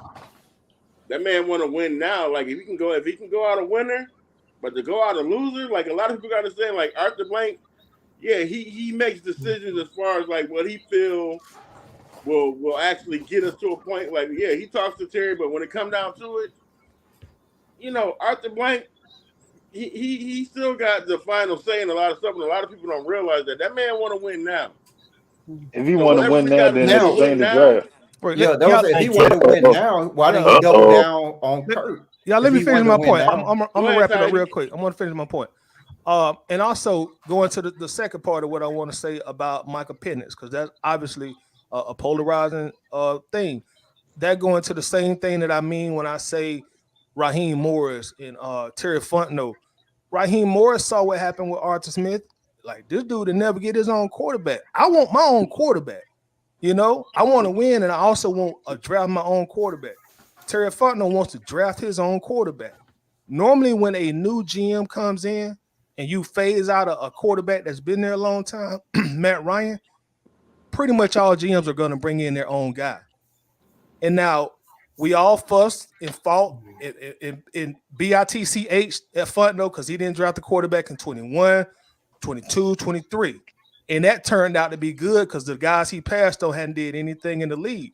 So now the time comes where he ain't got to sell the farm, he ain't got to trade up, and a quarterback falls right in his lap. Oh yeah, I'm gonna grab this guy. We got this 36-year-old here, and he's basically here on a 2-year deal.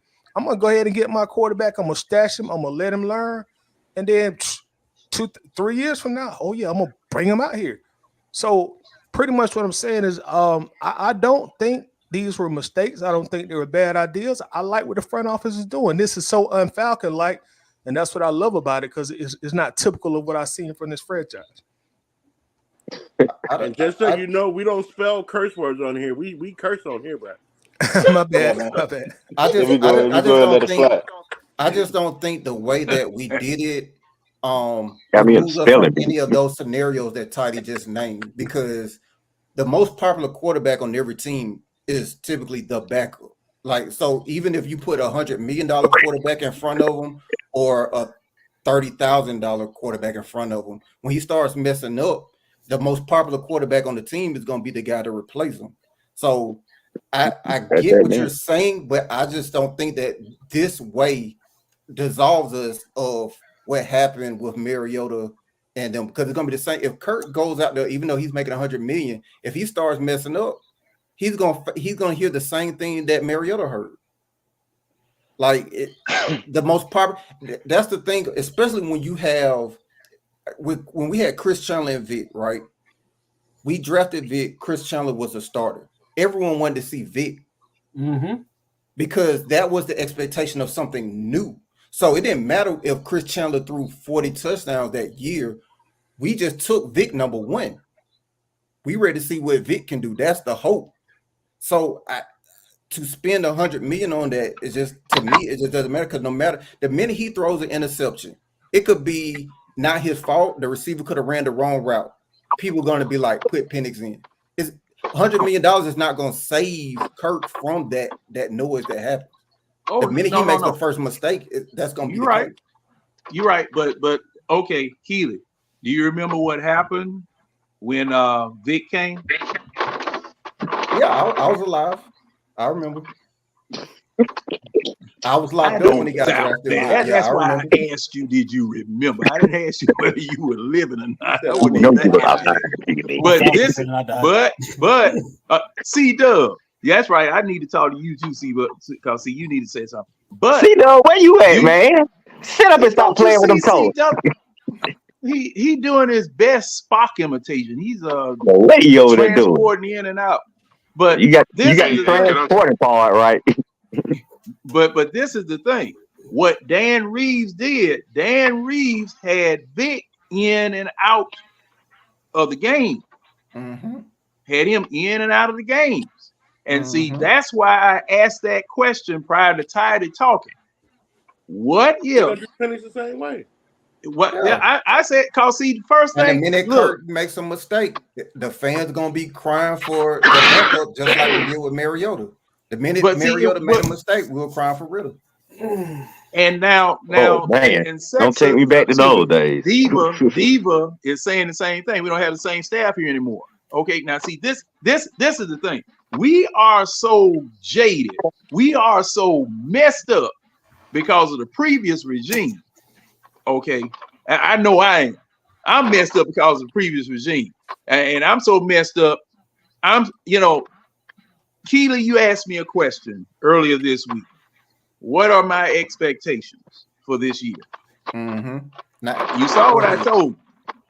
You saw what I told you. And I think that's a very important question because I had that in my notes when everyone was talking about win now, right? I want to ask, what do people define as winning?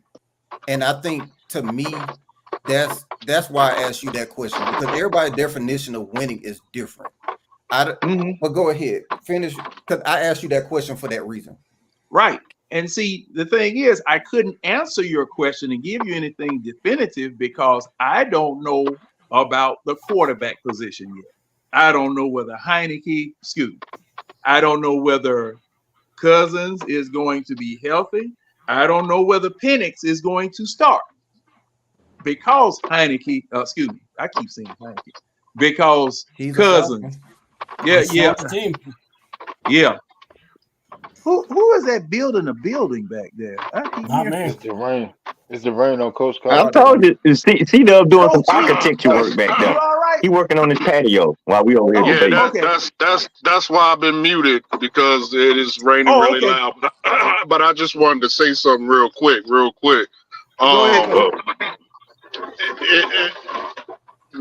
thing that I think we are forgetting, and I've heard it a few times tonight, and read it a few times.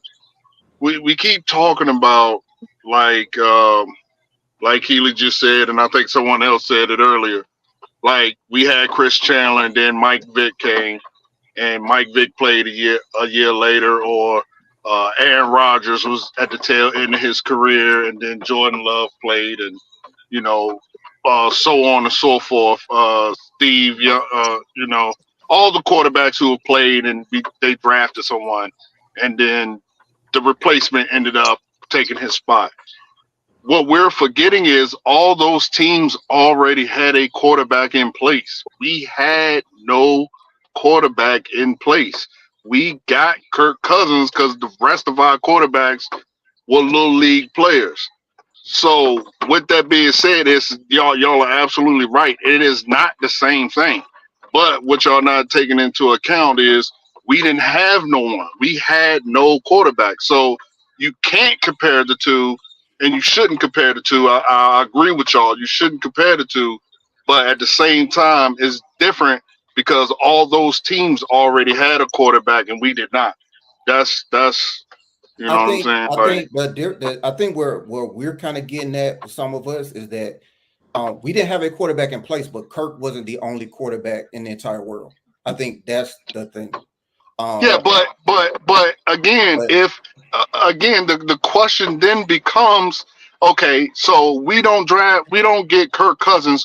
Who do we get? Was he the only quarterback available in free agency? You could have got Joe Flacco, coach. Could have got Flacco. You could have got Gardner Minshew. You could have got Brissett. Okay. All right. So real quick. Hindsight is 2020. So y'all are telling me, as huge of Atlanta Falcon fans as y'all are, if they came up in here and said that we got Gardner Minshew, Joe Flacco on the team to be our starting quarterback, y'all would have been like, "Oh yeah, great, good." If they would have because we would have known they would have been looking for a quarterback in the draft. No. If they would have said we got Gardner Minshew with and then we got Penix, then yes, I would have been excited because I know he's just a bridge, and that's where winning comes in. Because everybody talks about we're ready to win now, and and that's where I bring up what do people call winning? Because if I feel like if you're not in a position where you're actually have a chance of contention for a ring, there's no value in winning 13 games and just going home. For me, And $100 moving million back in is the not draft. worth that. I'd rather you just go ahead and bring in Jacoby Brissett and let's go ahead and start the Michael Penix project, because there's no value. $100 million But that's not to a me guarantee, is not. though. Again, That's not a guarantee. exactly. That's not a guarantee. Again, Hold on. again, Let's finish. What's not a guarantee? There's no guarantee you would have got Penix. exactly. No. Exactly. Hold on. If the plan from the start, and that was my whole point, that it wasn't a sound, concise plan, that they reversed course. If the goal was to go quarterback this year, then I don't see them paying a guy $100 million. So to your the Gardner Minshew point, if that was the goal to go take a quarterback, not necessarily Penix, but we're going quarterback this year, right? I've heard before we even got into this whole offseason that people were like, now that we signed Kirk, that we're probably going to go Kirk. We're going to probably go get a quarterback within the first 2 years before his deal is up. No one mentioned a specific quarterback. They just said we're probably going to go get a quarterback before his 2 years are up. Everyone said that. Now, with that, I was one of them. With that being said, who cares if Penix is available? The point was that they were going to go get a quarterback. So if the goal was, hey, we're going to go get a quarterback this year, then it would make sense. Yes, go get a Gardner Minshew, or we'll pursue Russ instead of Kirk Cousins or whoever, because it's going to be a bridge quarterback to the guy that we're about to invest a first round pick in. That's the point. Because I don't think $100 million is worth signing a guy that doesn't even make you top 10 in Super Bowl odds. Like, if we're just going to win, if winning is just winning 13 games and go home in the first round, then to me that's not worth $100 million. Like, if we're not, like, I don't like blue balls. Like, I'm not trying to go to first base and second, but not go home. If we're not trying to go home, then what we trying to do? Okay, so Keelan, let me ask you this: if we take Kirk Cousins' money, Nice analogy. don't sign him, and we get it to Danielle Hunter, virtually almost the same as that contract, does that put us in top 10 Super Bowl odds? All right. Okay. So what is, first of all, what are you trying to do? Are you trying to bridge to a quarterback, or are you trying to win now? Which one is it? Because I think that's probably the They do problem. both at the same time. No. I was actually responding to your statement when you said if I'm spending $100 million. But you're saying Danielle Hunter, you're giving him that money for what? What are you trying to do? You're trying to sign a quarterback in this year's draft, or are you trying to go win a Super Bowl? We're trying to win. We're trying to win. The Super Bowl is always the goal. All right. So you're going to get a quarterback at that point, right? No. What I'm saying, you said if I spend $100 million and I'm not top 10 in Super Bowl odds, well, let's say we go get. I'm saying it's not. I don't think $100 million is worth it if you're not shooting for the Super Bowl. That's what I'm saying. Okay, If signing Kirk doesn't even put you top 10 in Super Bowl odds, then what's the point of paying $100 million to Kirk? I guess what I'm trying to say if you're not gonna make coinciding moves, Some folks think we all make it Super Bowl happen. caliber with Kirk. I don't know why. See, There's some that's people where that think Jacksonville where the is a Super disconnect Bowl contender. between y'all at. No, Okay, what I'm okay. trying to say is who was in free agency that we could have allocated that money to that have made us top 10 in Super Bowl odds and not get Kirk Cousins? Where could we put that $100 million in and say, okay, the Falcons are top 10 Super Bowl Probably odds team? no one. So if there's no one out there that can make you a Super Bowl contender, do you spend $100 million on somebody that can't? I think you spend the money to win as many games as you can, and that's why I use the Raheem Morris and the Terry Fontenot examples, because they're trying to win games. You know, we're looking at it as fans, but the guys that call the shots, hey man, I'm trying to get my contract renewed. I get. All right. Do you take a short-term investment to shrink your window? So, like, is it a short? Are you looking to make a short-term investment or a long-term investment? And sometimes, when you make a rash, immediate decision, you can shrink your potential in the long term. This is what I think they're trying to do. I think they are trying to get this team to win again. Something that we have seen in almost damn near a decade. We already in midpoint of 2024, and for a lot of these young guys on the team, Bijan, Drake London, Kyle Pitts, get these guys some key playoff experience. Let me get one rebuttal in, John. I'm sorry. All right. No, I'm just messing with Red. He copied me. I think this goes back. To 2021, where we talked about the rebuild is stupid, because you have to decide: are you going to reset this roster and get back to winning sooner, or are you going to try to rebuild and win? You have to choose a side, and I think that's why this has dragged on so long, because instead of selling out on resetting the roster or selling out on winning, you try to balance both, which makes it, instead of getting to winning sooner, you drag this thing out because you're trying to do both. Keely, I honestly think they did rebuild. They just didn't tell us that, because like me and you talked about before, they got to sell us a product. You know, they still got to give us this illusion that they're still trying to win. But when you get rid of Matt Ryan, you get rid of Julio Jones, you get rid of Deion Jones. When you take a tight end at 4 for your aging quarterback, that's not a reset the roster. I never liked the wide receiver. But that's what I'm saying. That's not a reset the roster move. What would have been a better? Okay, we all can say, well, Micah Parsons should have been the guy. You know, it's easy to say that now, but he didn't get drafted to outside the top 10. I'm not saying that this should have been a better option. What I'm saying is, taking a tight end for your quarterback that's on the last leg is not a move that says we're trying to reset the roster. That's all I'm saying. Yeah, you're right. You're right. But hindsight, now that we here, we all know all those picks were stupid. All those picks were stupid. But now that we are here, think about what we have on our team. Our entire skill set position, every last one of them are 26 and younger. I think Kyle Pitts is the oldest in our skill position. All of them are in their early 20s. That's great. So now it don't look so stupid. Then it was stupid. No, each year it still looks stupid. Because each year was stupid. Absolutely. We've taken 5 years to do something that we probably could have reset this roster and got a quarterback and been on our way a couple years ago. What I'm saying is, the indecision is what stalled this out. And what we are still seeing is indecision. It's not a commitment to either tear it down and restart. But they don't need to now, because of the dumb moves that they did in the past, and we all agreed that at that time, each and every pick in the first round was a head scratcher.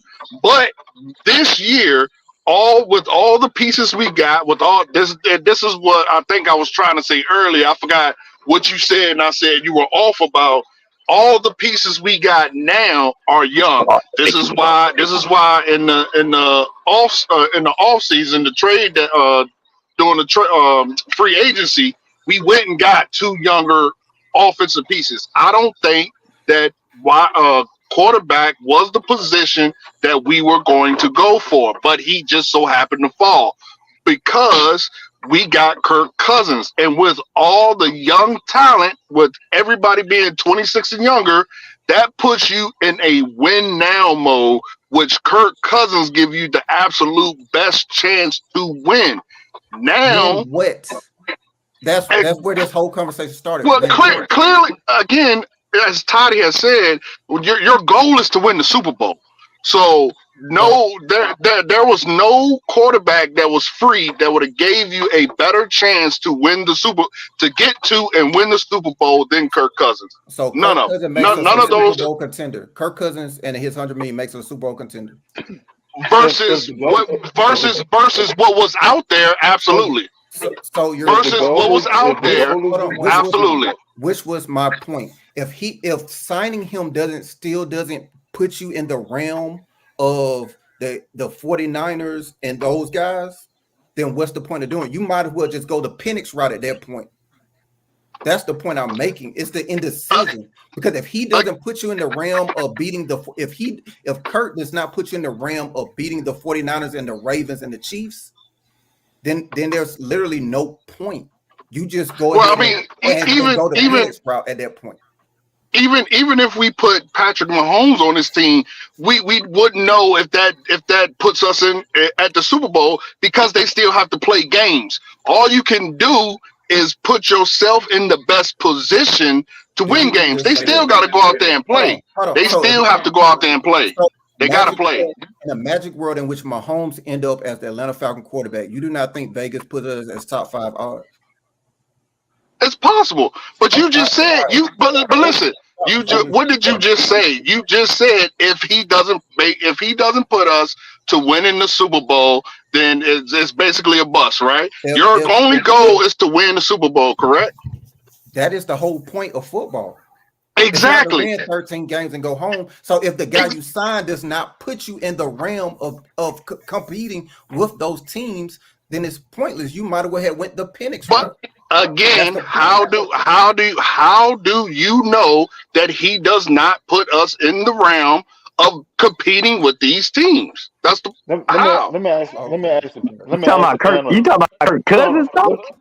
Yes. Let me ask all y'all this question. Let me ask y'all this question. All right, you got Kirk Cousins. And like Antonio said earlier, offense ain't going to win that. He don't have much time. We all know that. Okay. So what coinciding moves have we made that put us over the top? Because we still need that premier pass rusher. We still need that cornerback too. We still need a starting safety. We still need interior offensive line depth. Hell, we probably need a wide receiver too, because Moon would be better off as wide receiver 3 than number 2. But that's neither here nor there. What coinciding move?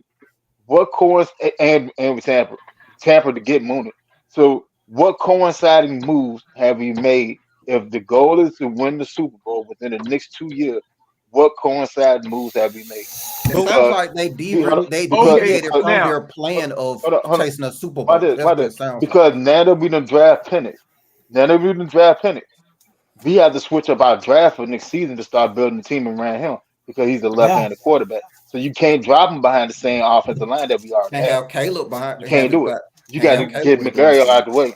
You got to get McGarry out the way. At the same time, Matthews is getting old, so you're going to have to go get another tackle. So where are you supposed to get all these pieces that you're already missing? We're rebuilding a Chase Okay. So you can't do all that hold on. Anyway. Let me. Exactly. You can't do all that in one off season. One off season anyway. That's why you're supposed to split it up and work it this season. And work. Let me ask this right quick. Let me make this point. Let me make this point right here. I'm still on here. I'll be right back though. I'm listening. Okay. All right. Let me make this point. In the 1980s and 1990s, there were only 4 teams that were guaranteed, and I put quotation marks, shoe-ins to go to the Super Bowl. This before free agency? No, there was no. Okay. That was after free agency. I mean, this before the salary cap? When did the salary cap come in? Around the 94, around the Cowboys Super Bowl titles. 93, 94, 95. It was when Steve Young and them, it was right after one of the 49ers championships, I believe. So I remember the 49ers were basically getting around it until they did it. Yeah, until they started cracking down on it. Mm-hmm. But so I would say prior, I'd have to say prior to. Okay. Now, there were only 4 teams. I got it. Were you right? Okay. No, I was just trying to. I'm waiting. Yeah, it's all good. Yeah, there were 4 teams that were shoe-ins to go in and win the Super Bowl. 49ers, Cowboys, Giants, Redskins. That was during that time where the NFC was killing everybody. Mm-hmm. Now you have parity. Pete Rozelle always wanted parity between the 2 leagues and between all 30, 32 teams that were in the league. He wanted parity. where anybody could go to the Super Bowl. After I think it was Dallas that won the last Super Bowl out of that combination of dynasties, you've had just about a different Super Bowl winner or participant, except for the past 3 years, in the Super Bowl. There are, and y'all correct me if I'm wrong, there are no teams that are guaranteed to go to the Super Bowl no matter what it is that they do. Correct. No teams. There. Go ahead, Keely. I would say this. The reason I brought up the salary cap thing is that that's one of the reasons there wasn't so much parity, because San Francisco could just pay all. There was reasons why. San Francisco were retaining all that talent because of the lack of it. So there was a reason why there wasn't so much parity. But what I would say, just to kind of nip this in the bud, when I go back and I look at the Super Bowl odds, right? The teams. So for right now, the team that with the highest Super Bowl odds: San Francisco, Kansas City, Baltimore, Buffalo, Cincinnati. Those are top 5, right? In the last 20 years that I've looked at, the preseason Vegas Super Bowl odds, more often than not, a team out that top 5 has made a Super Bowl. Yep. Like Vegas has been pretty accurate in terms of Super Bowl odds. Vegas, they make money for a reason, right? Now, is it possible that a team outside of the top 10 in Super Bowl odds or the top 5 can make a Super Bowl or whatever case? Of course. That's parity that you speak of. How we live in proof of that. However, more often than not, Vegas has been correct. They get it just about right. And it's due to a lot of common sense, a lot of football sense. San Francisco, Kansas City, Baltimore, Buffalo, and Cincinnati should be at the top for very good reasons, right? Because we can, as football people, we can see that they have talent on their team. We're nowhere near them. We're 1, 2, 3, 4, 5, 6, 7, 8, 9, 10, 11, 12. 13. Yeah, 12th or 13th, depending on what you're looking at, right? Mm-hmm. Our odds is just as good right now, on par with the Jets and the Rams and the Dolphins. Okay. The Jets. How in the world the Jets? Oh, I forgot Aaron Rodgers. Aaron Rodgers. He does kind of move the meter. If he's healthy. Yeah. Yeah, I forgot about it. We can ask that with our guys. I agree to your point with the odds. It's just that in terms of probability, if you to go put a bet on us, like to end up as Super Bowl champs at the end of the year, it's not as great of a bet as if you were betting on San Francisco. I got a question. It's not as far-fetched an odds, probability. Yeah, but okay.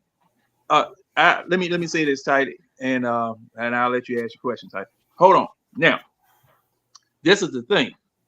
Is there any team in the National Football League right now that can guarantee that they're going to the Super Bowl April 29th? No. Besides KC? Not even KC's It's not a bet, Red. Not even Kansas City. Because they have a higher probability. Okay, now I probability. I made sure to leave probability out. I said that's why I'm using possibility, not probability. Oh, okay. Because possibility. Yeah, because the thing is that it is possible for any team to go to the Super Bowl right now. Because see, the thing is that when you draft, to Tidy's point, to Coach's point, when you draft, you're supposed to be drafting for winning right now. Every time you draft, that's the way you're supposed to be drafting. When you go get free agents, you're supposed to go get free agents to win right now, to go to the Super Bowl and win it. Okay? That's what you're supposed to do. Every time you go and select a player, every time you run a play, every time you go on the field, you're supposed to be playing like you're trying to get to the Super Bowl and win. Okay? Now, rebuilding is an unfortunate thing that you have to do every now and then. Because, see, like the 49ers, once their dynasty stopped, they languished at the bottom of the division. They were trying to build back up, just like Buffalo, who's never come back, just like the Giants, who had their heyday in the 80s. They haven't made it back. I mean, this is something that just happens. Okay. Now, my problem with what happened the past 3 years was that, just like you said, you guys, Falcons, Arthur Smith, Terry Fontenot, Rich McKay, Arthur Blank, you told us one thing, but something else was going on. Thank you.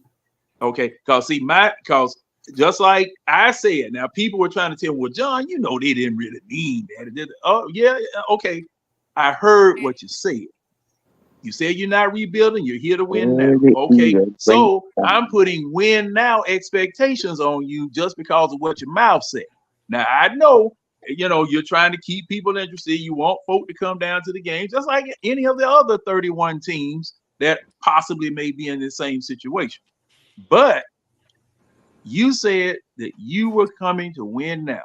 So you thought that the moves that you made, even though you didn't have any money, even though you didn't draft a quarterback when you had an opportunity to draft a quarterback at number 4, those moves you said were going to work. Now, I'm holding you to it. Now, here we are 3 years later. All that was just a pile of junk. All that was just a pile of lies. Okay. My problem here now with what we have done in the draft, in free agency, I'm trying to trust the coaching staff and them, just like I told you guys on draft night. I don't participate in the draft. Now I'm fine moderating the panel because you guys have studied, you guys have seen people, you guys know about folk, things of that sort. So I'm perfectly calm and satisfied to moderate the panel where we discuss all of this. However, I know that until they get on my football field, no matter who it is, no matter who drafted it, until they get on my football field, y'all starting at zero. Everybody starting at zero. Like I always say, get it off the paper, put it on the field. I got a question. Okay. So I mean, that's just the way I am with it. Because the thing is that even though you rebuild it, I got to say that even though you rebuild it might not have a snowball's chance in hot Hades hell of winning. Your job is to try to get to the Super Bowl. Mm-hmm. That's your job, and that's your mission. Mm-hmm. All right, Keely, go ahead, and I think Tyler wanted to say something. See, I have. Well, I spoke enough. You can give Toddy and C-Dub the floor. Because my whole thing is just going. I get it. We all shooting for the Super Bowl. However, I mean, people, if we'll put money up, I think we'll put money on KC before we'll put it on Carolina. It's not exactly all equal probability, but go ahead. You can get the other ones the floor. After Tyler and C-Dub clear the floor, Okay. I got a question for Keely and West. Okay, hey Ty, go ahead. And one more thing before we go, just for example, just to so people can see what get an illustration of what I'm talking about the indecisiveness, right? A good example would be Houston. Houston committed to the rebuild, and then they're back to winning very quickly. It did take them 6-7 years to do it because they committed immediately to resetting the roster. That's an example of not having indecisiveness. But go ahead. And right. Man, Let me just say this real quick. Okay, go ahead, Ty. I'm sorry. So we're saying Super Bowl contenders. I think we'll all agree that that's mostly a subjective term. I would argue that if my Atlanta Falcons make the playoffs, to some extent, they're automatically a Super Bowl contender. I will make an even stronger argument if they win merely one playoff game. they are a strong Super Bowl contender, because that means my Atlanta Falcons are only 1 or 2 games from the Super Bowl. Hence, Super Bowl contenders. I do think my Atlanta Falcons have a very strong case this year to get to the playoffs and win at least one playoff game. Tidy, can I ask you a question? And I agree. just want honesty. Go ahead. Did you believe that Tampa Bay had a chance at winning the Super Bowl last year? Did I believe that? Yeah. Would you put 2 paychecks on Tampa Bay winning the Super Bowl going into the season?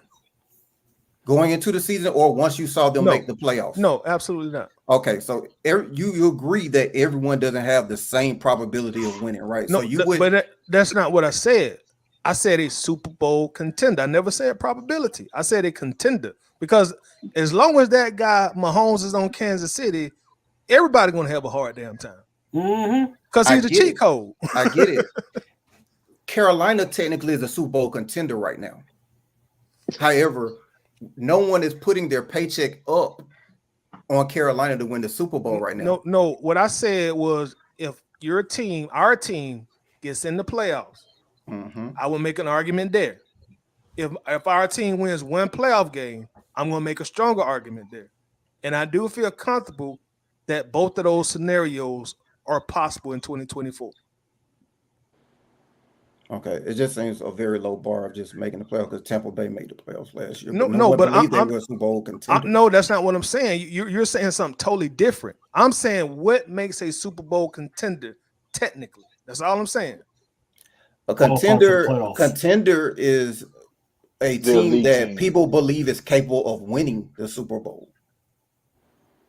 So every team that makes the tournament is capable, but they don't believe that. So let me ask you this. Let's use one of our homegrown teams. Did anybody go into the season thinking the 2021 Braves were going to win the World Series, honestly? Other than us homers, maybe? I sure as hell didn't. I was stunned. I'll be honest. And that's the point I'm making. Long as you get in that tournament, you win a game, you win a series, I think you are a contender. I think the odds in baseball are a little bit more random than it is football. Like, of the times Alabama has made the tournament. No, it's not a doing. What I'm saying is, all right. Oh, I use the wrong word. No, but I see where you're going. I see where you're going, because you are measuring odds, probability versus capability.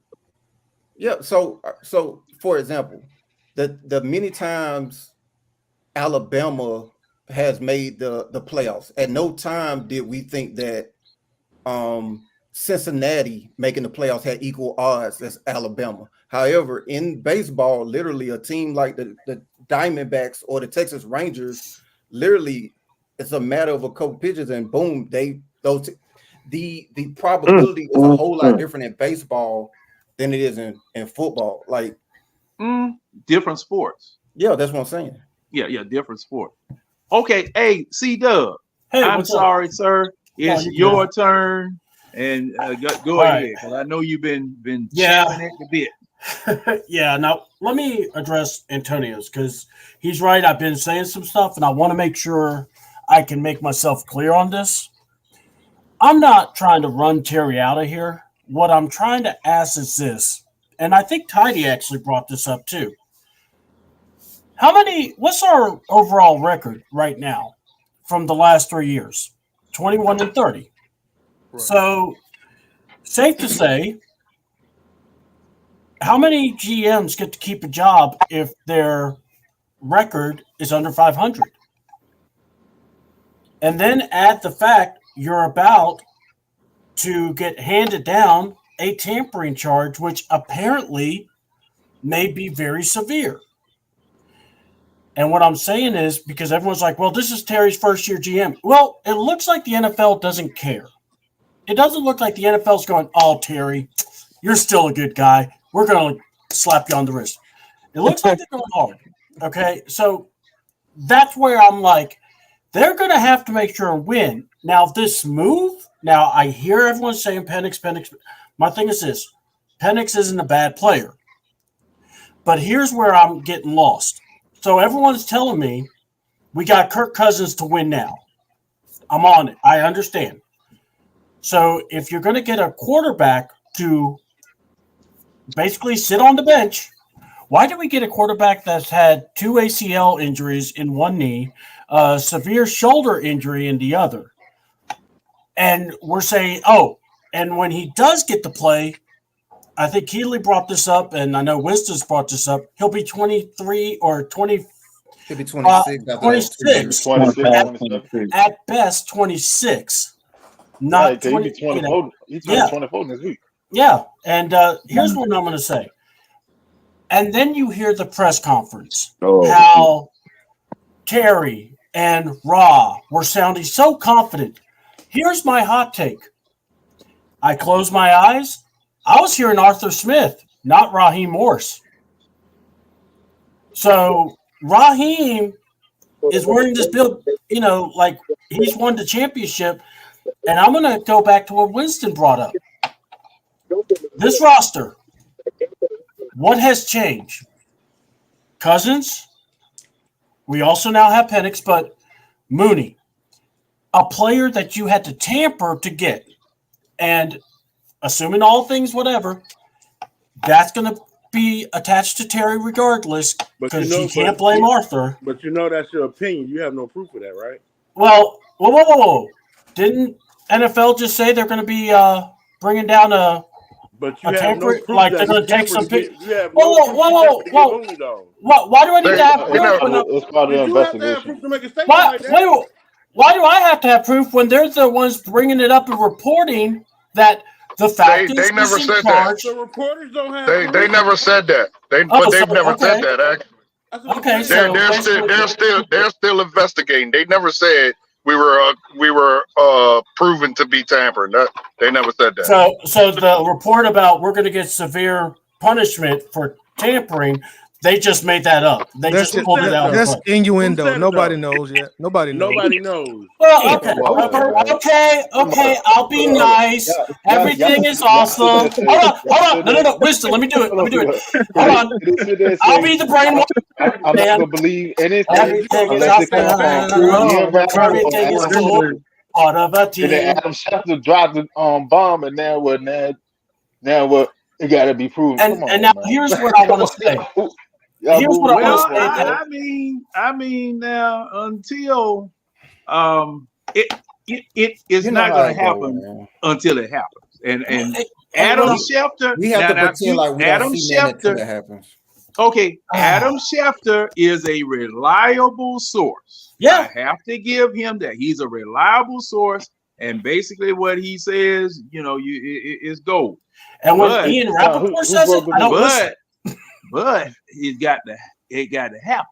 What did they say? And that's something else I want to ask you guys. I thought the tampering was with Kirk Cousins, not the wide receiver. It is. The initial tampering started off with Kirk Cousins. Now it's been leaked out there. Now a credible source haven't came out to said it yet. Ian Rappaport, Adam Schefter haven't came out to said it yet. But they have said that when they was in because they were talking to Cousins way back during the combine time, and they was asking him which wide receiver he wanted to come along with. So that's why they said. Yeah. That's why Adam Schefter came out the week of the draft and said that the penalty for the Falcons is going to be more harsh than what it is going to be for the Eagles. Tampering with Saquon. Because we have now 2 instances of tampering. Yeah. But there's more than one instance. But what it is that technically you're plausibly tampered with Kirk while he was still under contract with the Vikings, and Mooney while he was still under contract with the Bears. Yeah, plausibly. And now those are the allegations. And if it was the other allegation was that they had Pitts reach out on their behalf. That was the other part of it. Oh. Okay. And all right. What I'm trying to say is so this is why I'm saying you better finish over 500. Because if you don't, Terry, what leg do you have to stand on? And please don't tell me, well, he drafted Penix. That wasn't smart. Because also you spent $100 million on Kurt, because I keep saying 180 and everyone got on my case. So 2 years, $100 million, I got it for Kurt. And here's my question. You got a guy, Kurt, who's recovering from an ACL, who I said, maybe you should look at other options. But I was told Kurt's the best option for $100 million. Okay. And then you just changed your mind and decided to go with Penix. I just feel like, are we win now? Or are we trying to build for the future? And what you did was you basically played Madden. You put a bid on a top free agent, and you drafted the top quarterback because you could do it in Madden because you could draft anybody in Madden. You could give them a freaking really bad trade and get another first-round pick. Have you all ever noticed every time Terry goes for a defensive player as a pass rush capacity, he keeps missing? And he did it with Hunter. He's done it with Sweat. He did it, and, and then I love the story. Well, he was going to try to trade back to get Latu. Like, that should be a qualifier to go, oh, awesome job, Terry. You're so good. Well, let me say this now. Yeah. And before James, James, you go ahead. You haven't said anything. Go ahead, James. You go ahead, John. I want to hear it because I'm kind of intrigued. Go ahead, John. Man, look, your bar for intrigue is kind of low there, James. You're waiting on me to get intrigue. This isn't I just want to hear what you wanted to say in regard to the issue because I don't want you to dibble back down to it later on. You see what I mean? Okay. Exactly. All right. Yeah, well, that was a good answer. Good comeback. I really appreciate that. Exactly. I like that. Yeah. Trump ought to try it tomorrow. At any rate, what I wanted to say is this. Okay.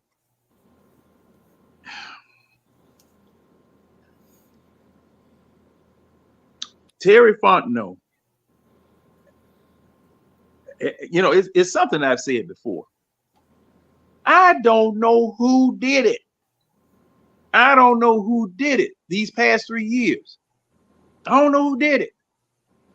Okay? Mm-hmm. Just like right now,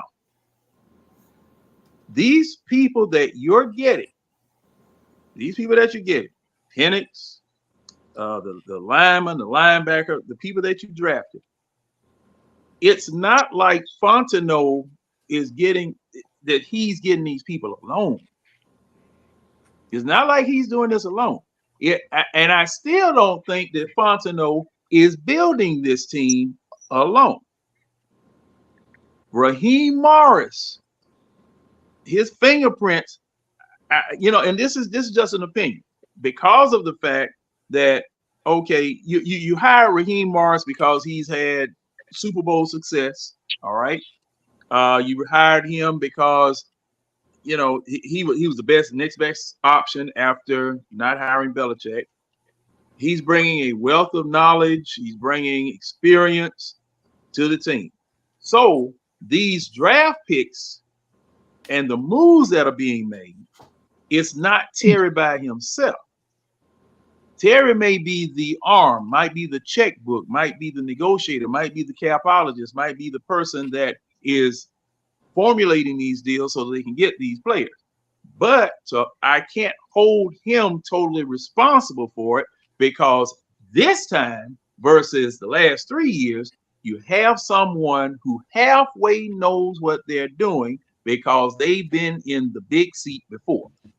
It's not like you got a rookie in the big seat this time. You got somebody that's been in the big seat before. You got somebody that has been on a Super Bowl team before, won the Super Bowl, built a defense as a defensive coordinator. Okay. This man has experience. Okay.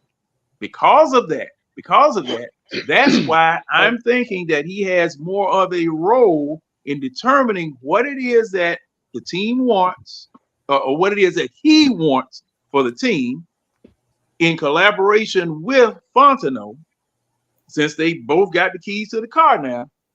and I don't know where Greg Beatles is, but he should be in the mix someplace because he's president. But that's why I can't. The previous 3 years, in my opinion, they were a mess, and we don't know who really made the mess. Because if you, as a head coach, can go up the back steps to the owner and go get whatever it is that you want without even consulting the general manager, you can't hold the general manager responsible for the mess you created if you created it and the general manager did. That's where I have a problem with this time clock that Terry Fontenot supposedly is on. I got a problem with that because of the fact of the convoluted management structure that this team had. Can I say? Go ahead. No, I was gonna say I think the problem is that unfortunately it's like everyone is making purchases, but it's on Terry's credit card because he walks away with the GM title. So no matter where he go, ultimately the GM has the title of making personnel decisions. So it's true that everyone else could be making decisions. However, whenever he moves on to his next job or he moves on to this job, he can in that interview start deciphering, hey, this is this and this is that. But with that being said, those decisions all typically fall on the GM. So the perception is going to be that's the GM that makes those decisions. We on the outside, like you said, is the fart in the elevator. We don't know, but for everybody else on the outside in, whose job is it to draft players? Whose job is it to sign free agents? In any normal organization, it is the president or the general manager. In any normal organization. Now, who's just like we have the common sense to decipher that, other people do too. Yeah, James was doing it. Okay. Yeah. All right, James. I didn't say what I was going to say. Not everyone is aware of the structure in the Falcons organization. That's the point I'm making. Oh, yeah. Oh, yeah, they do. They know. Yes, Arthur. Hey. Just like the Atlanta Hawks, just like the Hawks, they know. They know, and they take full advantage of the Hawks, just like San Antonio did. When man, don't even get me started on that. Well, the Lakers was about to. All right. Hey, James, were you intrigued there, sir? Yeah. That was a good answer. Thumbs up, John. I made Dabble back several steps back because I've been in and out the live and everything like that. This is for Keely, y'all in a row, Winston and C-Dub. What's that? I know y'all don't like the picking whatsoever, and as you know, I didn't like the pick at first. I like the guy. I didn't. I love the player. I love the player. I didn't say the player. I said the pick. I love the player. Where was it? Saying it for clarity. Oh, okay. So let me ask you this: if you didn't want them to address the quarterback situation at 8, when would you like for them to address the quarterback situation? Next year in the first round. Very simple. I can answer that. Next year in the first round. This year, because you brought in said quarterback and gave said quarterback so much money, you need to make this. You need to build this team around that to get the most out of it that you can get within this 2-year window. None of these picks, this draft itself, don't get me wrong, all the players, well, not all of them, because some of them ain't even gonna make the team, but majority of the players, yeah, they're gonna have rotational spot. But you have to think about it. The only time there's 3 defensive tackles on the field is if you run the Bears. All we drafted was defensive tackle and a linebacker. Doyle is a defensive end D tackle hybrid. He played. I tell you exactly what Doyle is out of Oregon. Doyle is an Adrian Claiborne. That's exactly how he played.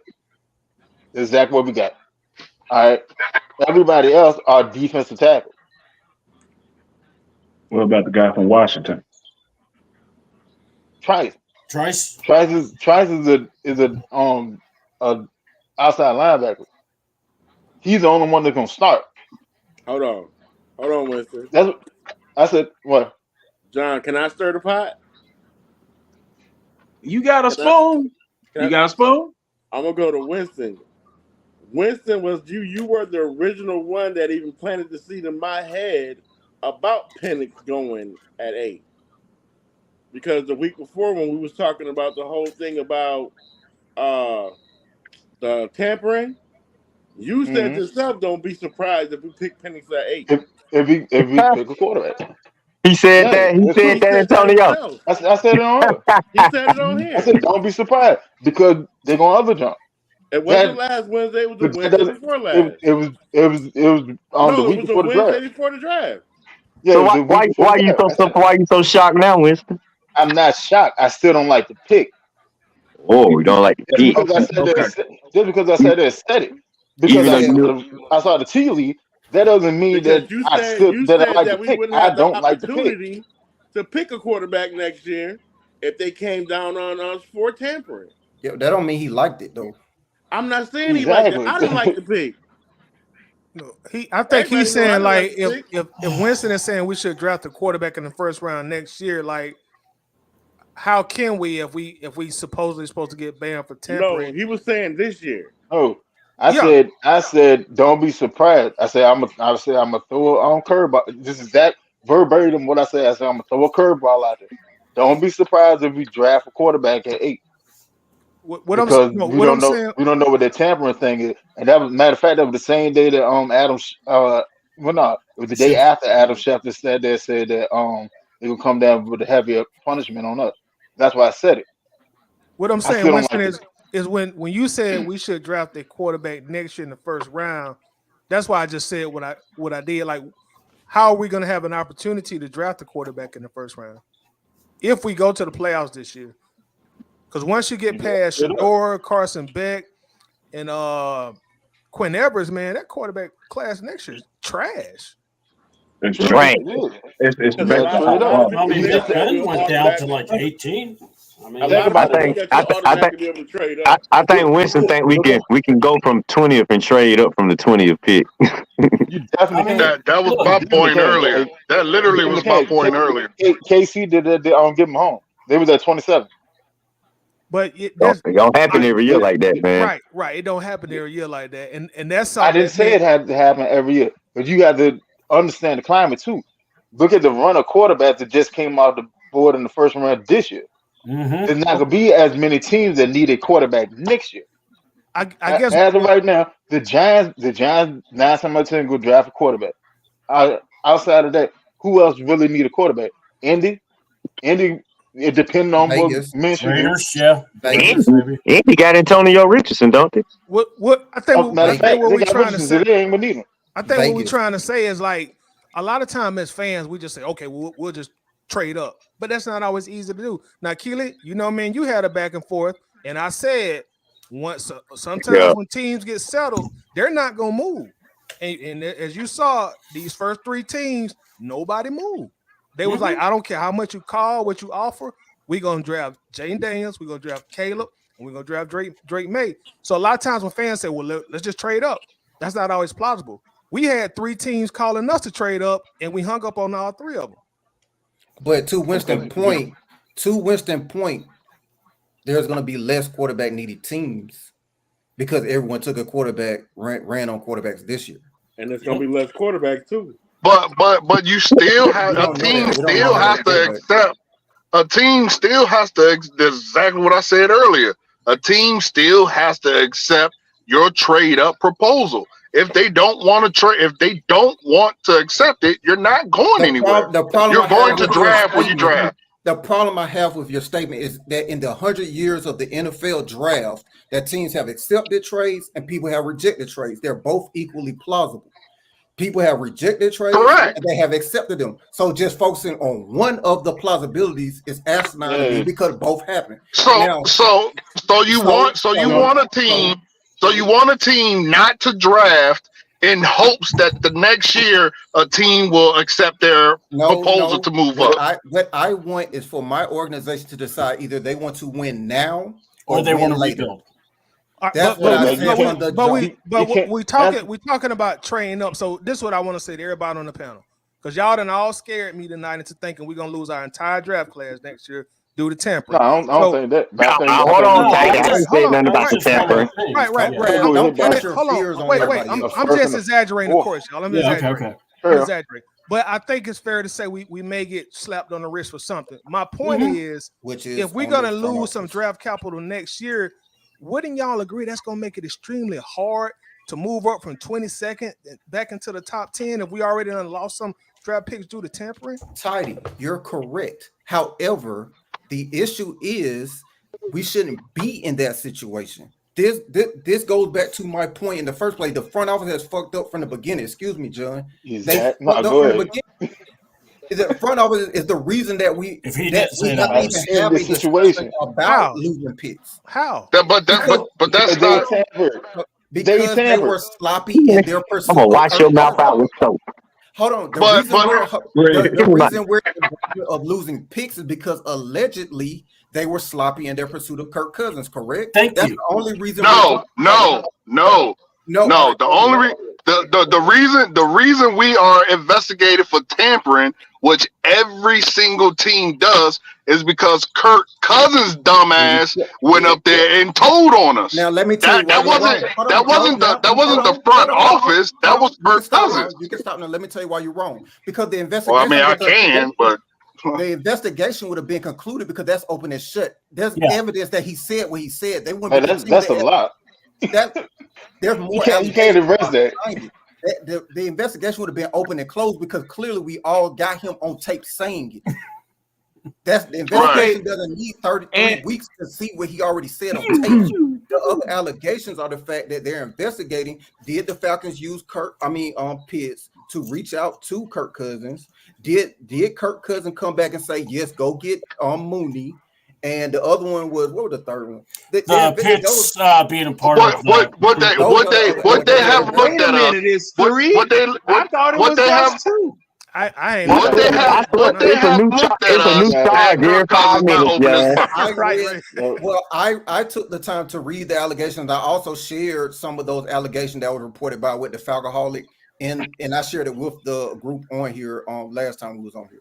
So I'm at the Alcoholic What- posting some bullshit. I took What- the time to read it. So those are What the they allegations. would they have been looking had he not Is said what that? Kurt That's the admitted to. question. Is what Kurt admitted to. If it was just It's- as simple as it's what about Kirk Mooney. admitted to, that's And open it and was- shut. That does if not take 3 Kyle weeks to Pitts investigate is because it's on tape. That's not what I asked. I said, had he not opened his mouth and said that, would they be investigated? It doesn't matter because that's not the conclusion. Florio made of the, it matter. That's what I'm saying. That's not the conclusion of the investigation. That's not the only thing they're investigating. I understand that. When something happens and they investigate things, that's when they tend to find more things. They would have never investigated. What I'm saying is they would never investigated us for tampering had he not opened his mouth. Once he opened his mouth and they start investigating, that's when they're going to find more things.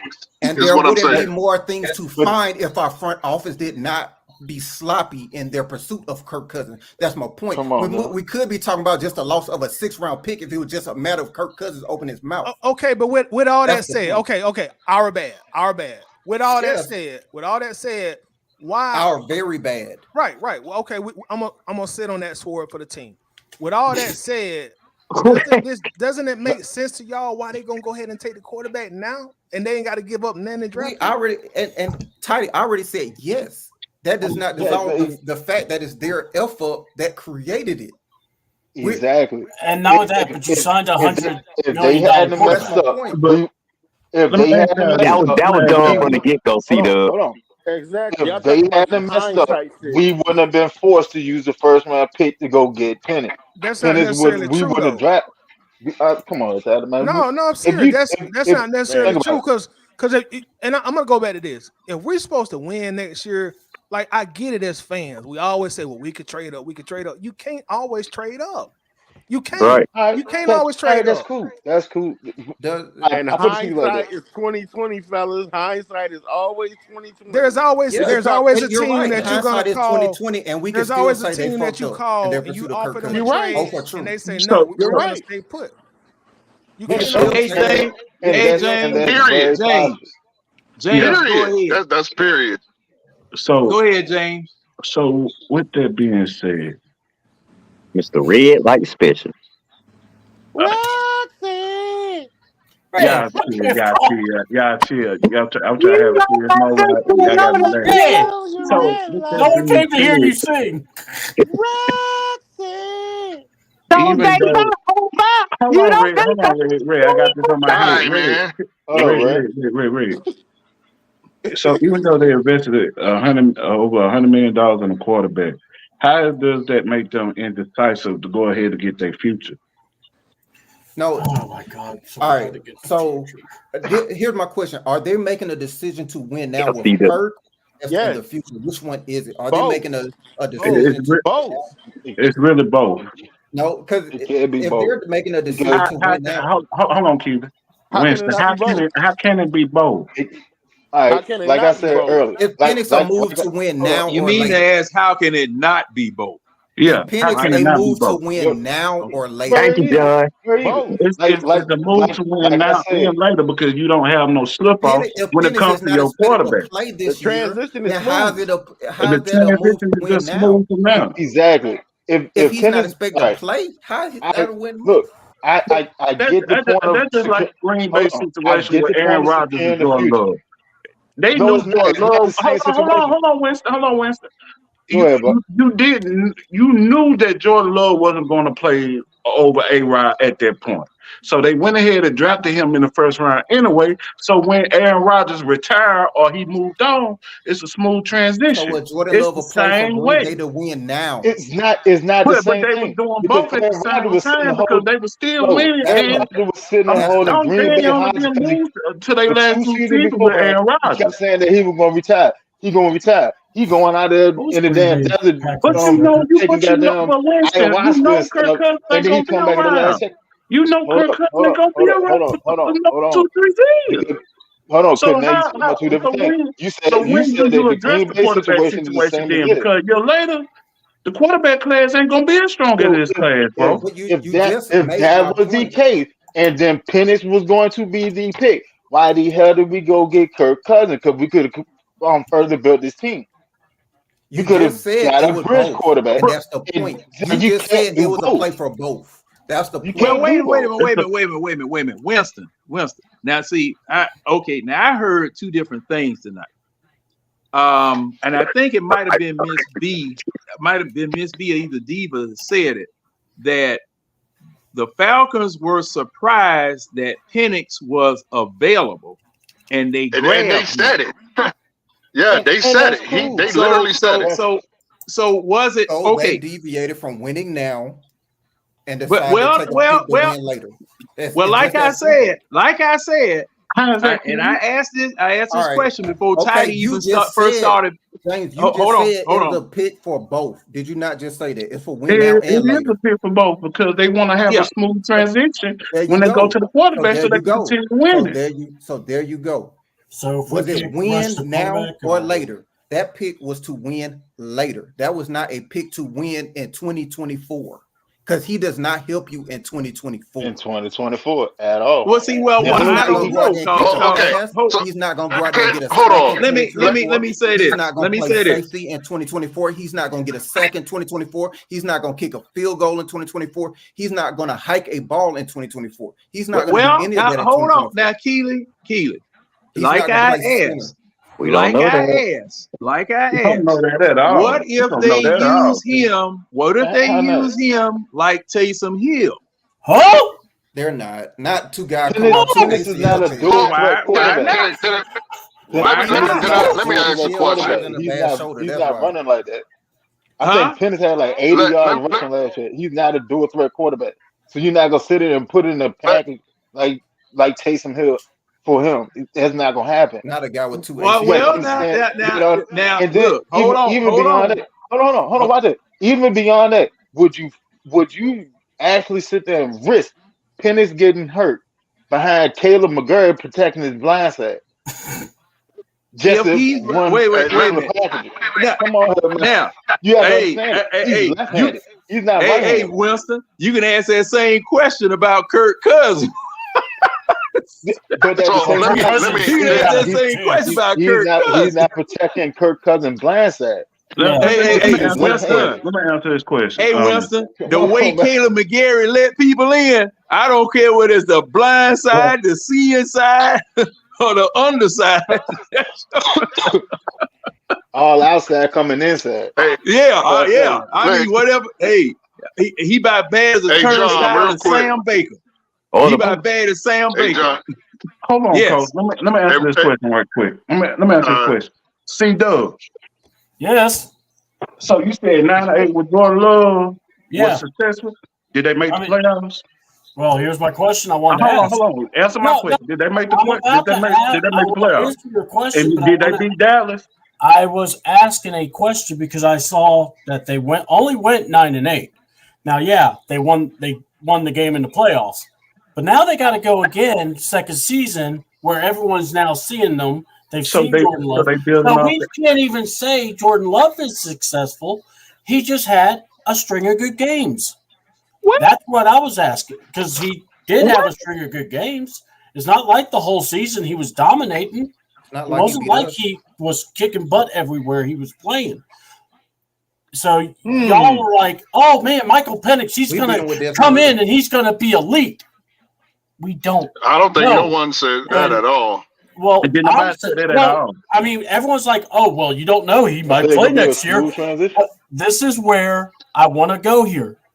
The moment Kirk Cousins throws an interception, or hell, misses a player, Fumble. you're going to have you're going to have a lot of Falcon folks going, is it time to put Penix in?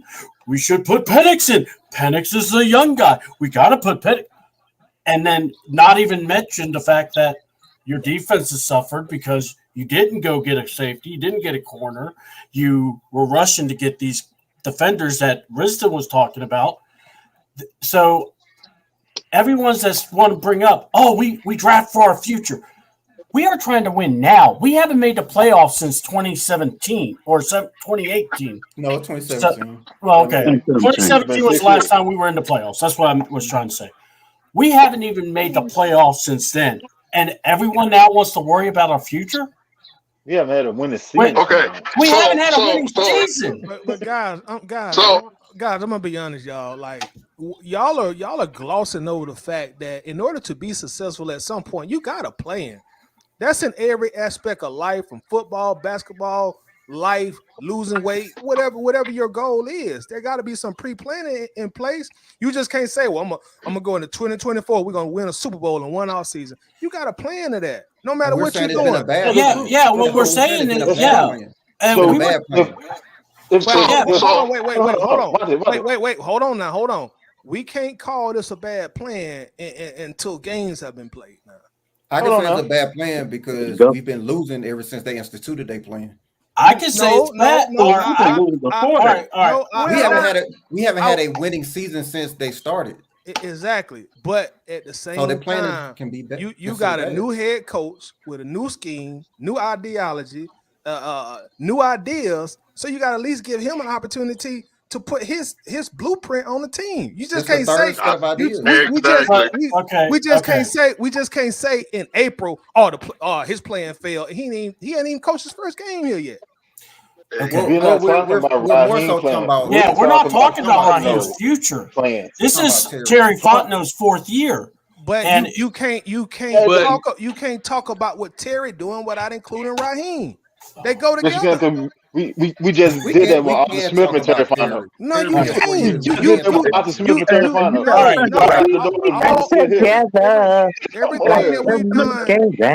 Everything that we have done in this off season has Raheem's fingerprints on it, just like it has Terry fingerprints on it. So you just can't skip past Raheem era. But the question, okay. Between the two, we can't talk about the mid. It's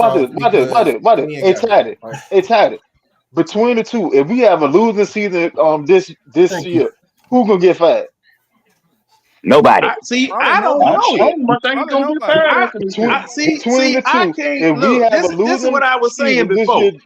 Fano is going to get fired. There's no ifs, ands, or buts. Because he's been here for 4 years and still lost. I don't know about that. Okay, I don't know about so that. hold on. So if I don't know about that. They took and got rid of Arthur Smith, and that was the head coach. And the only consistent thing that's still here is Terry Fano and Marquise Williams. And we have another losing season. They're gonna fire Marcus Williams. He made a desperation pick. Okay, well, all right. So hold on. All right, panel. Let me ask this question. Why did Arthur Smith get fired? Because he was a dumbass. There's an accumulation of different things. Yeah, it was a lot of I things. think because of your fart in the elevator example is why we can't pinpoint the exact reason. Terry's part of that part. Now, thank you. Y'all hate Terry. Oh, okay, yes, No, he is it's part not of that it. you And hate see, just like Terry. I said, now see, this is the thing. This is the thing. How? Okay, Arthur Blank said something in that press conference that Diva just put up. He said something in that press conference. The worst press conference the Atlanta Falcons have ever had. When Arthur Smith, when he said that quarterbacks, y'all giving them a pass. Quarterbacks come in like diamonds in the rough. Someone has to develop them and polish them. Arthur Blank was very upset about the quarterback room, okay, and about the fact that the quarterbacks in the quarterback room were not being developed. Right. You convinced Arthur Blank that if you drafted this man in the 3rd round, Desmond Ridder, that he was going to be somebody. Because the thing was that, and everybody was trying to tell him, well, they just gonna put out press, to make him look good or whatever. No, y'all did more than put out press. Y'all went very extensive in talking about how good this man was going to be. His background, he's already a family man. He's this. He did this in Cincinnati. We've been tracking him. We've been watching him. This is what the Falcons were saying about Desmond Ridder. We've been watching him. He has it. But all this stuff. And then when you get the man here, you don't even coach him. Okay? Now, and that's why I'm asking the question, why did Arthur Smith get fired and Terry Fontenot didn't get fired? And the thing is that number one that I've got to say in Terry Fontenot's defense, Terry Fontenot was not calling the shots as a general manager. And I said this earlier tonight. And Keely, just like you said, now they're supposed to hold the general manager responsible for stupid stuff that's done in any other organization. In any other organization, they're supposed to hold that general manager, that president of team operations. They're supposed to hold that man's feet to the fire, his neck in the noose, his head on the chopping block. They're supposed to. But with this convoluted, and it's Arthur Blank's fault because of this convoluted management structure that you had with the Atlanta Falcons, you can't fire Terry for the next, I will say, 3 years. All right, you can't fire. So hold on. Let me ask a question. I say 2, John. But Terry, I'm sorry, Winston, but I can't. So I can't. John, you right. You right, John. You blame the Ridder situation on development, but it's equally plausible that he was just asked. And Terry was a part of that personnel decision as well. He was also part of the personnel decision to bring in Ash Mariota to this organization. So it's the stink in the elevator. We don't know who called those shots. However, Terry was a part of those bad decisions. Those are very bad quarterbacks. The other 2 people get removed. Let me ask you. Arthur Smith got removed. The only thing that's still sitting there from that elevator is Terry Fontenot. Yep. And let me ask you a question. Let me say something right quick. Let me say go ahead, Red. Oh, go ahead, Red. No, go ahead. It wasn't that important. Go ahead. I got a. You broke the flow up, Red. Talking about it ain't that important. When I called on you, man. Look, I'll let Coach go ahead and go. I'll bring it up later. Go ahead, Coach. I got a simple. I got a question for those three guys, and please just give me a one player answer so I can make my point. Oh If Lord. we didn't select Penix, which y'all believe does not put us in the position to win now, and I agree it's not a win now pick. All right, so if we don't pick Penix at 8, who would have been the pick at 8 to help us win now? Keely, who would that have been? You can go to somebody else. Okay, Winston, who would that have been? I'll give you one on each side of the ball. We could have picked up. Just give me one, please. We could have got. That's exactly why I said go next. Yeah. Okay. We could have went each Okay. side. But Okay. C-Dub, who would have been the pick to win now?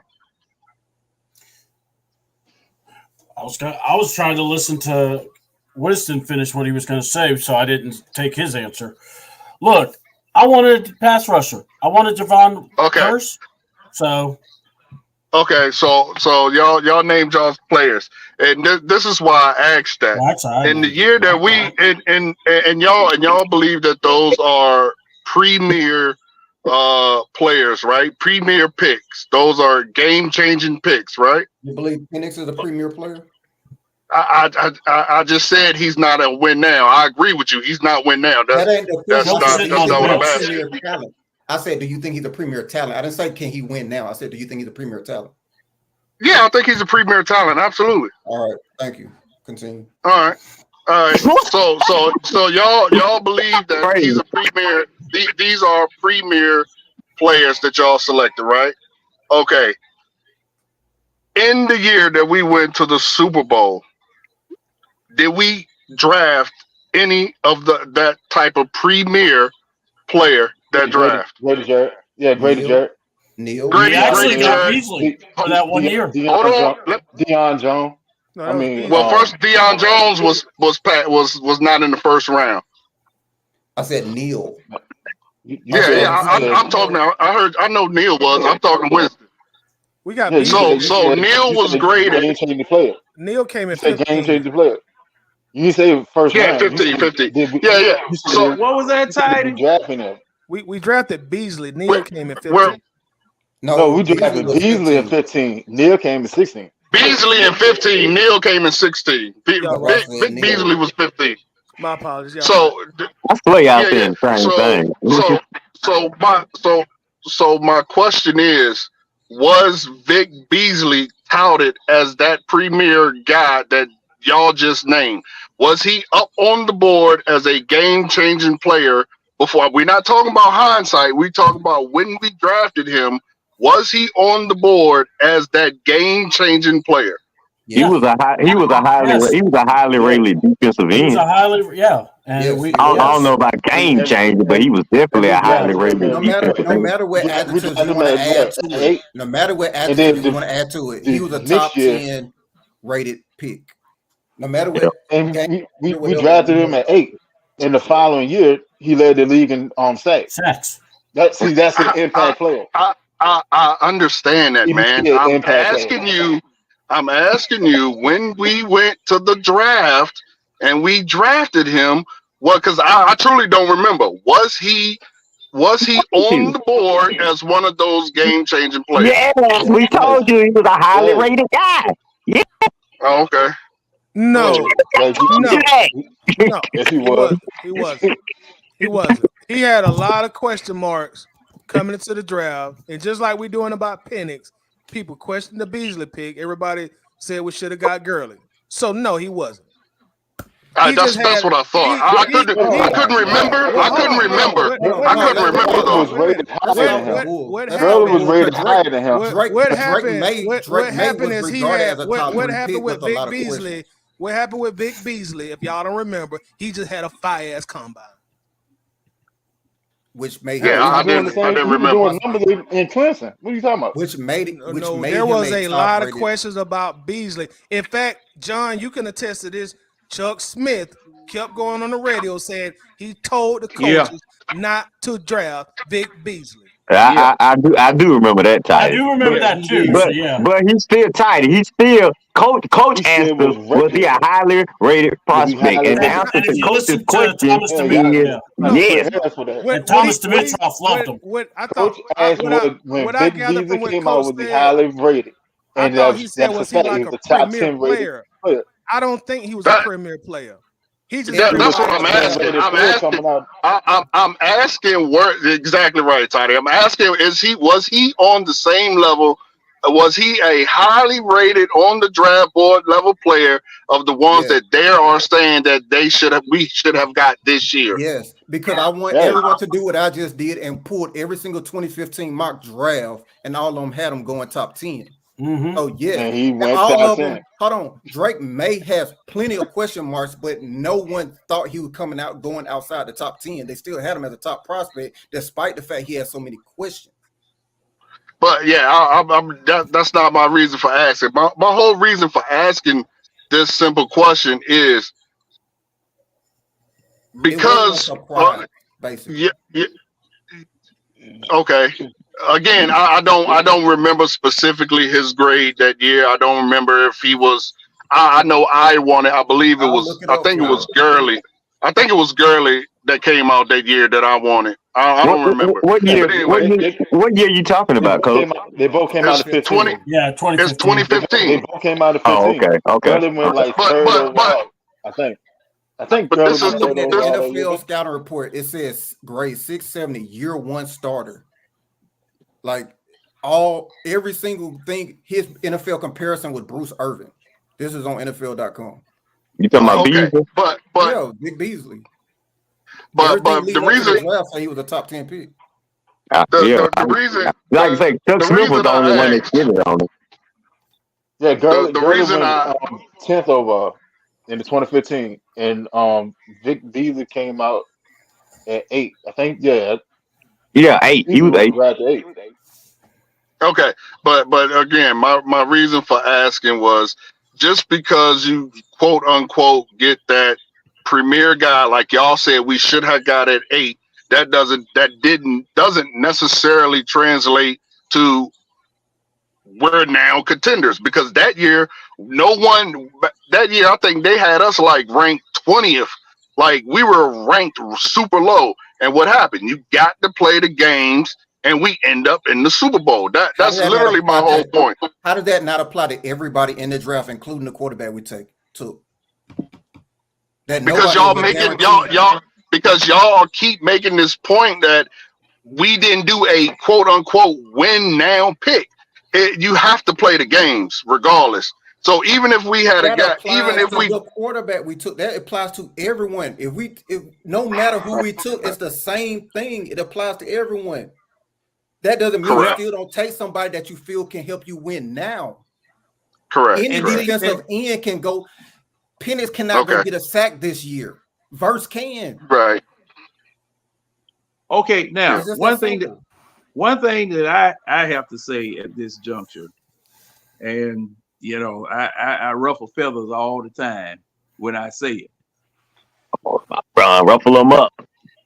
You can't defend your way to a Super Bowl, and you can't defend your way to a victory. You got to score some points.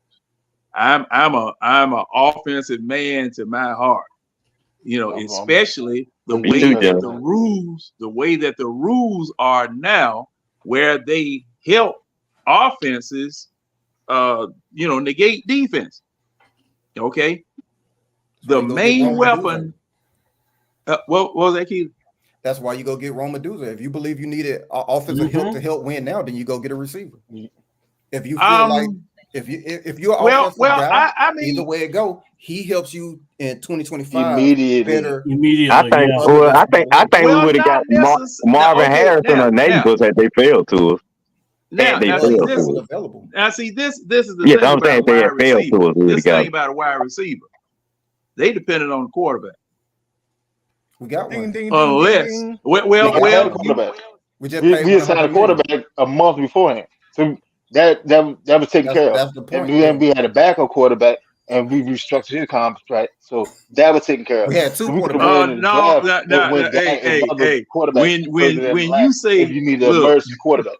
when we you would have say drafted Taylor Jones, we would have had Heineke a is quarterback taking care of to pass him. something, I can't The overlook point is, what if He's we a would have high. drafted a receiver, he would He's have had a considered a high quarterback. level back. Well, John, to be fair, Cousins and Heineke can get some production out of these receivers that we got. So, Well, now looking at what took place last year, well, I they blame could. that. Well, you They blame. could. We all blame everything on looking Smith. at what Just took throw it place, on and him. see, and C-Dub, you're absolutely right.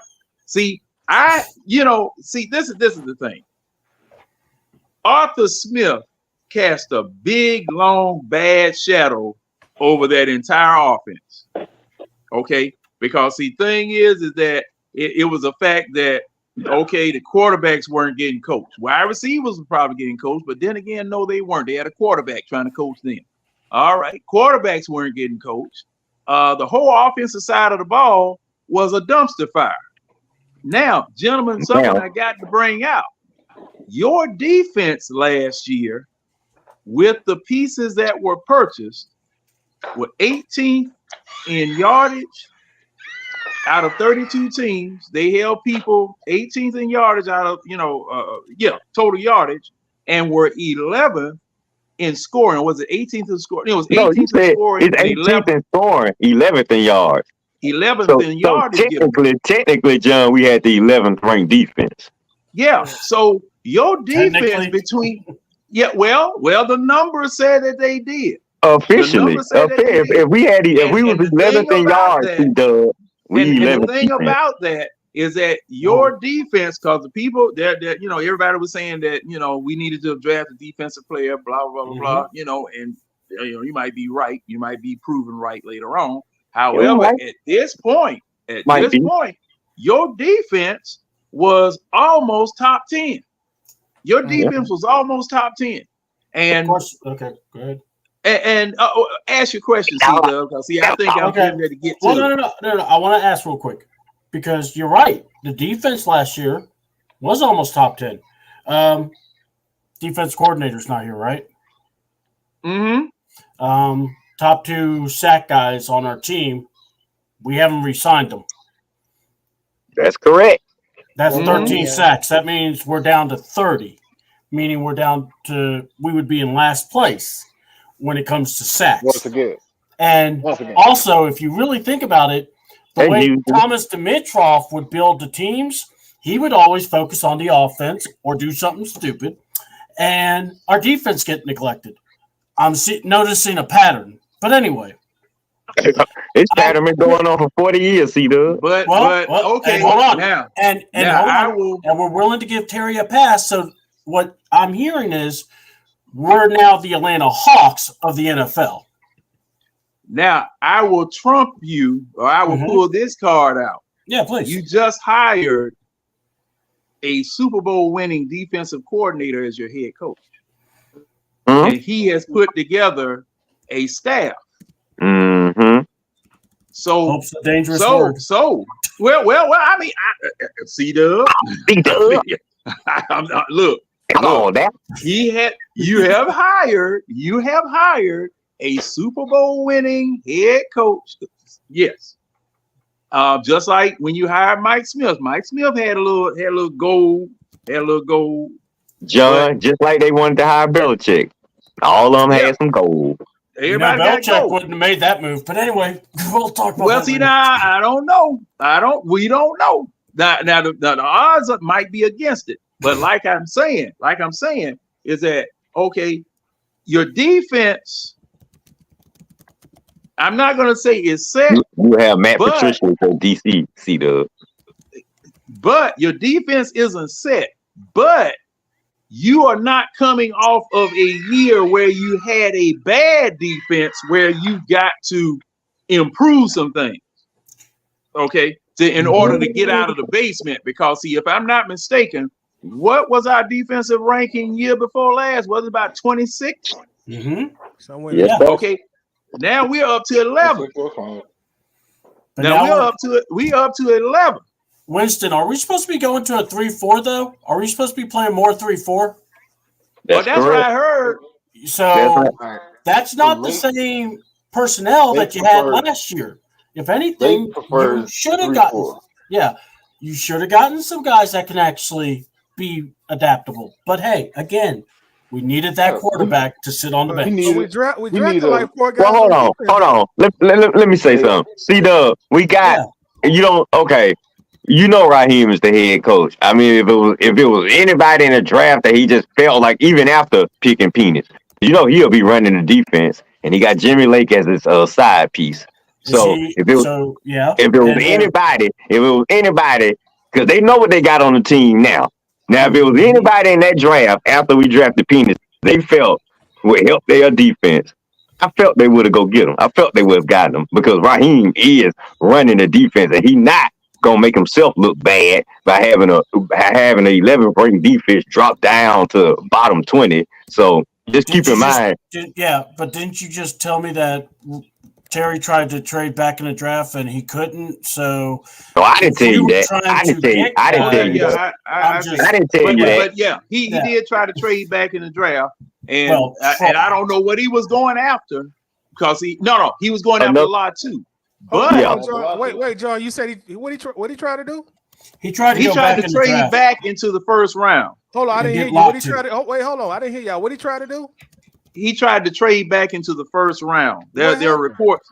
What happened? Yeah, there are reports that they tried to trade back into the first round. That's what happened. Titus, they said he tried to trade back at number 9. It's not.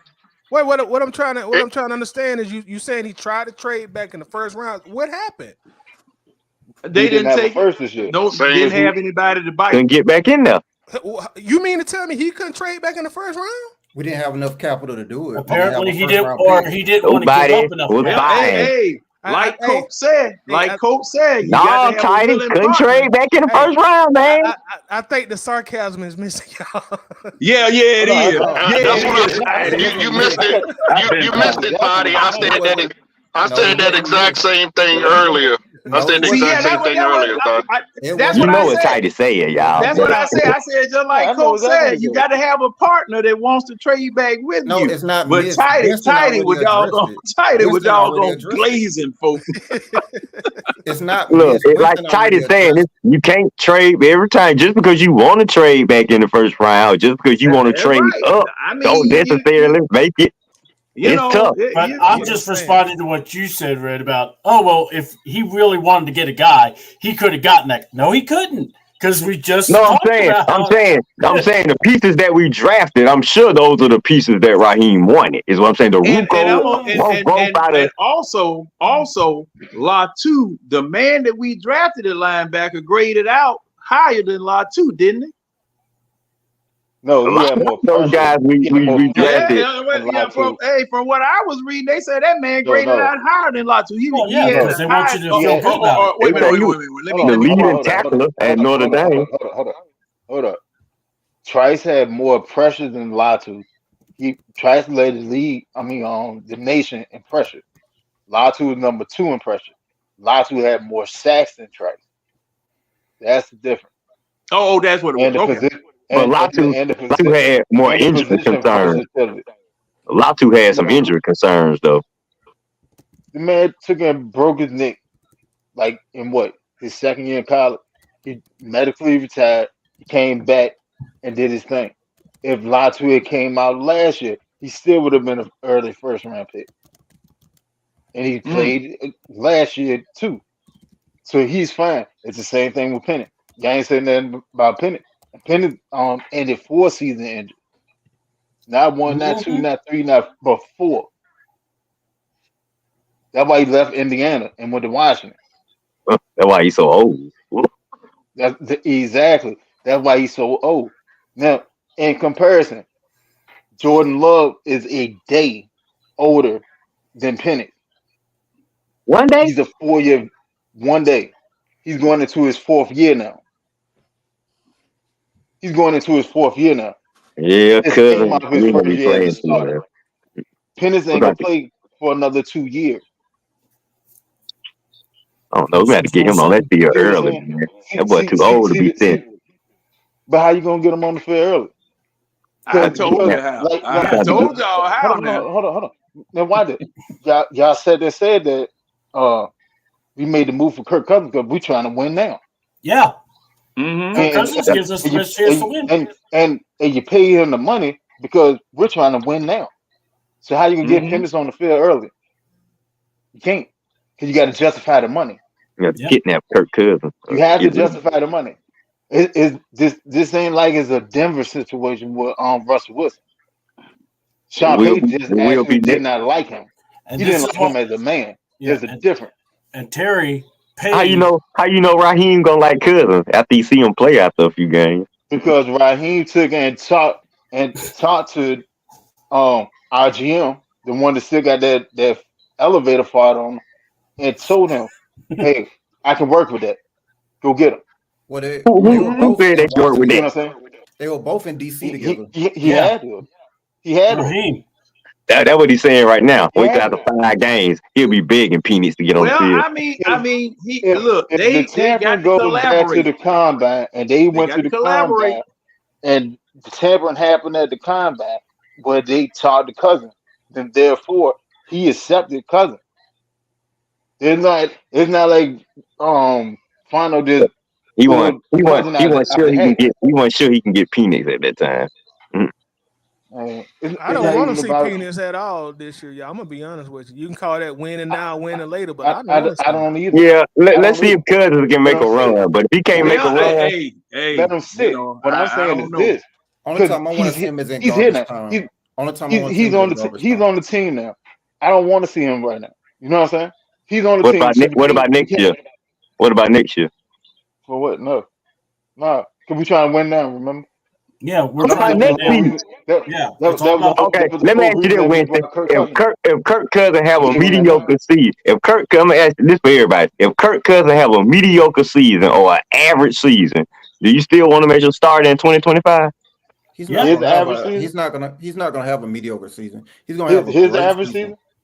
Yeah, he's gonna have his average season. Mm-hmm. You do know his average season. Would that be termed as mediocre in the post? That's what I wanted to know. Is that mediocre his average season? Hold on. I have the same expectation I have of him as I have of Dak. Yep. So okay, well then mediocre then. Not gonna win anything. No, Dak plays that's great. a kiss of death, Keely. That's a kiss of death. Well, they have the same reputation. They have the exact same reputation. Regular season QBs. And by the way, it's Terry that went and got Kirk. So tell me what about Kirk is different than Dak? All right, Kirk Cousins last season before he got hurt had a 103.8. That's what I'm saying. They both regular season QBs, right? I seen Dak throw 331 yards, 18 touchdowns, and 5 interceptions in 8 games. I saw Dak put up 5,000. Like Dak is not slow. It's just that he doesn't show up when you need him to. Yeah, in the playoffs, that's a different story. Has Kirk thrown for 5,000? No, I don't think so. They both about 4,030 touchdowns in the regular season. To my point, Dak is not slow. The stink on Dak is that he doesn't show up when you need him the most. That's the issue. No one said Dak is trash. No one has ever said that. That's a Matt Ryan issue. And see now, and what you're saying about John's Dak, favorite guy. See, don't you start. This is what I'm saying. See, Dak, even if he does what he's been known to do, not show up in the playoffs, which is also what Kirk is known to do. Yes. Okay, Dak. Oh God! Don't remind me now. Now I really don't want $350 million projected. Oh, he's gonna get $350 million. So this $100 million, $180 million that we spent on Kirk Cousins is going to seem like peanuts. Why did Jerry? That's all I'm saying, John. It's market value. But why did Jerry pay Dak that money? There's not market value for a bridge quarterback. It's only bridge. Oh my God, bro! No, it's only bridge because we got Penix. I wouldn't say that word market value. Okay. Why did Jerry now let me say this. Dak that money?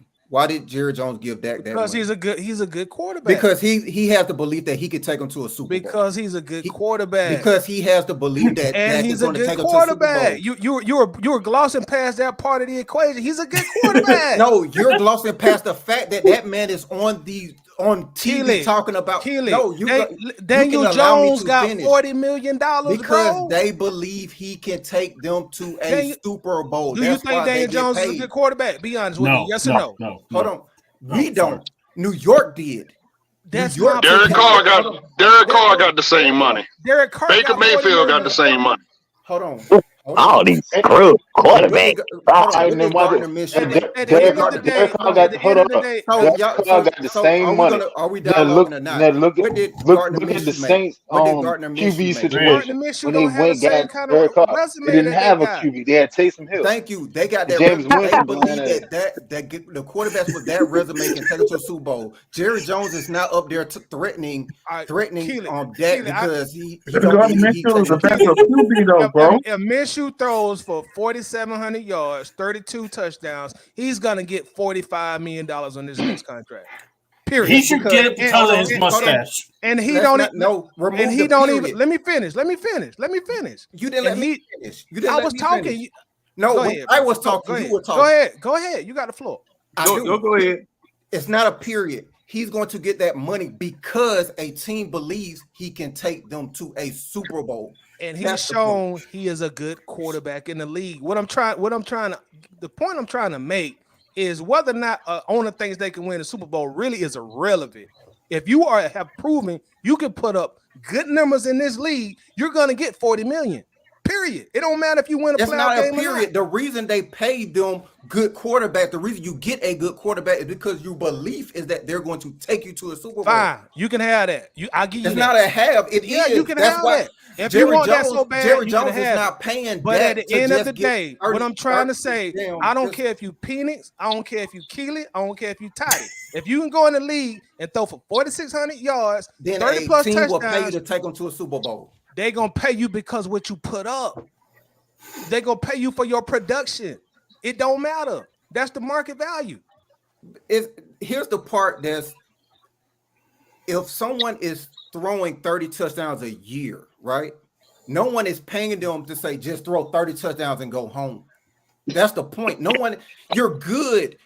The reason you want good players is so you can take them to a Super Bowl. No one is paying you just to be good. Nobody on the panel is debating that, but you're not looking at the fact that if you can put a certain number of stats on the board, you're going to get a certain amount of money.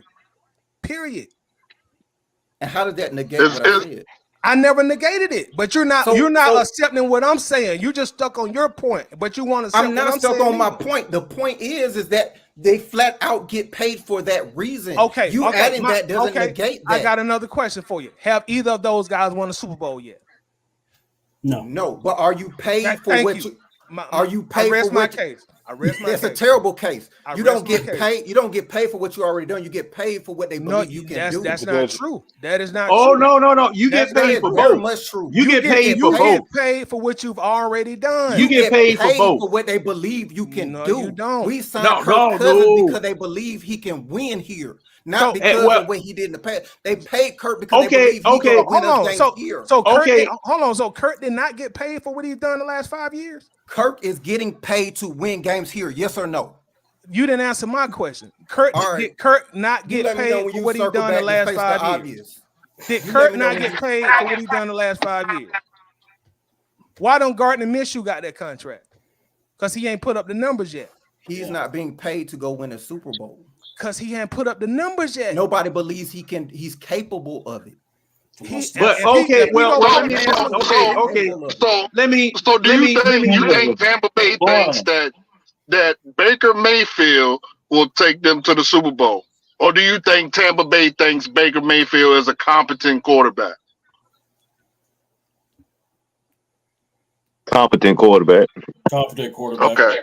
Okay. Yeah, that's it. Right. But see something that needs to be cleared up. Something needs to be cleared up is this right here.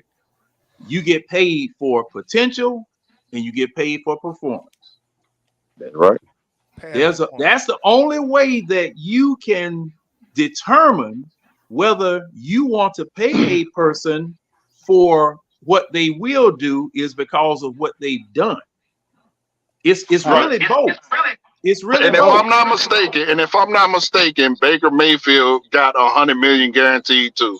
No, he did not. No, he didn't. He didn't get 100 guaranteed. No, He got no, 100 50 total. million guaranteed. Yeah, He got 50 Then what? million Then what? guaranteed.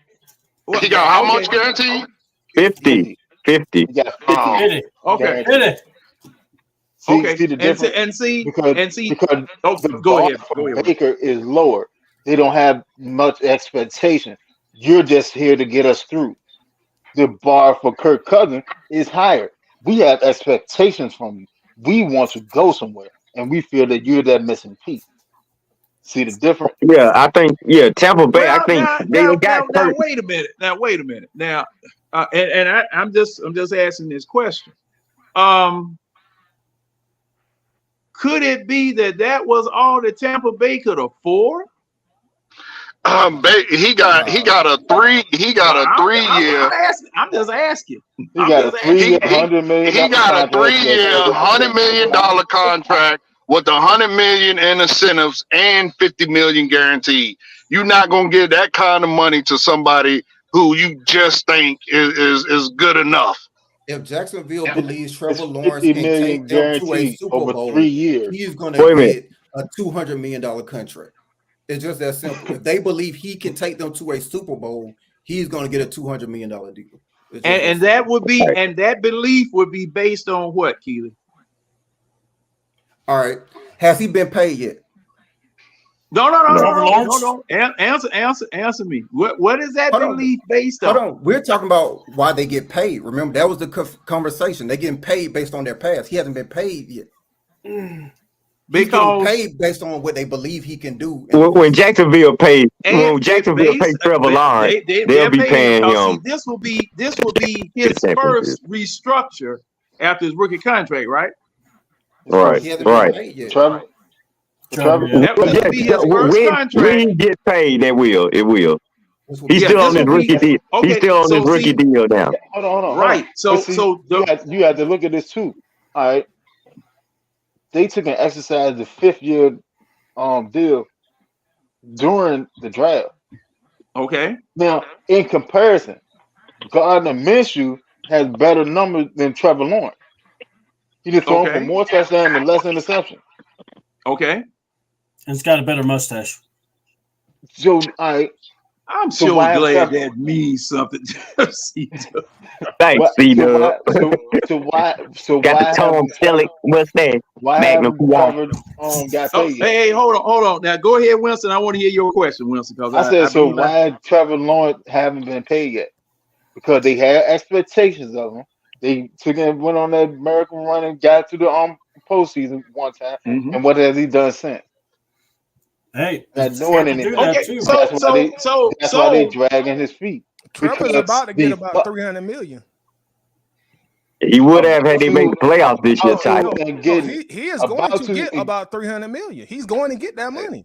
You can When you we can, pay- you can mark they that up. they I they would bet made anybody him, $500 to $20 right now. He's going to get about 300 million. they When we hey, paid Matt Ryan in 2013, You talking about Trevor, Ty? We paying him I'm for talking the about- Yeah, he getting that money. for He the- getting that money bread from the get go. Y'all, Ain't and no debate about that. let me I give said he was gonna get it bad. let me give y'all some numbers real quick. Yeah, shoot. There are 32 starting quarterbacks in the league. 14 of them have at least 100 million guaranteed. About 30% of them are rookies, so they can't get that yet. Now, when they go get their deal, they're going to join in that 40%. So, if you proven you can put a certain amount of stats on the scoreboard, you're going to get a big boy contract. That's just how it goes. I'll give you that. So in 2013, when we paid Matt Ryan, we Mhm. were paying him for the one I playoff mean, win, that- or we were paying for him to take us to the Super Bowl in the future? We were paying for him to take us to the Super Bowl in the future, and also Okay. what he had done prior to that first contract. Now, Matt Ryan came out there and got 13 touchdowns and 20 interceptions every year. He would have not have been paid. But as a rookie, he was going to the NFC Championship game on a rookie contract. So he has good potential to take us somewhere. So both things are true. Yeah, they are paying you because they think you can win a Super Bowl, but they're also paying you because you're putting a certain amount of stats on the scoreboard. Which, okay. And plus the fact, Matt Ryan was initially signed as a quarterback before the collective bargaining agreement changed how rookies were getting paid. So, as a matter of fact, there were owners that were mad about Matt Ryan signing bonus, saying that we had paid him too much money. Yeah, and because they didn't like where we took the market. Okay, so Matt Ryan, to your point, was getting paid for potential because all quarterbacks were getting those big signing bonuses. Quarterbacks and running backs were getting those big signing bonuses and big contracts right out of college. They changed the rules to where quarterbacks, running backs, we're dealing with quarterbacks right now, that quarterbacks had to go on rookie contracts first before they could get restructured and then get into the big money. So that restructure that gave Matt Ryan the 2013 contract was based on, like Tidy said, everything he had done with a look toward the future, because I think in 2013 you had a 13 you went to the playoffs your very first year in 2008. 2010 you had a 13-3 record. 2012 you had another 13-3 record and went to the NFC Championship game. So to your point, Keita, yes, they thought that he could be he could take it to a Super Bowl because he was taking steps toward that. Okay, so to your point, you're right, but they also compensated him for what he had done up until that point too. And basically, I mean, that's how Patrick Mahomes got that $500 million contract. This man won a Super Bowl while he was a rookie quarterback. Okay, now prime example is Derek Carr. Not getting paid to take anyone to a Super Bowl. Fields is not getting that check. He's been paid thus far for what he's done. However, he's not getting paid to take anyone to a Super Bowl. Therefore, he's not going to get that check. But he don't have the stats either, though. He don't have the stats. Prime example is Derek Carr. I mean, that's a prime example. Now, I think the Raiders actually believed he was a franchise quarterback that could take him. You got to remember. He just got $150 million with a 100 guaranteed contract last year. I think the Saints actually believe he's a franchise quarterback. Exactly. You got to remember. But they're paying him. They're paying him for his production in the past. Derek Carr was up there in the MVP. Derek Carr, they ain't like. I mean, he didn't look worse since he got to the Saints, but he was right over there in with Vegas.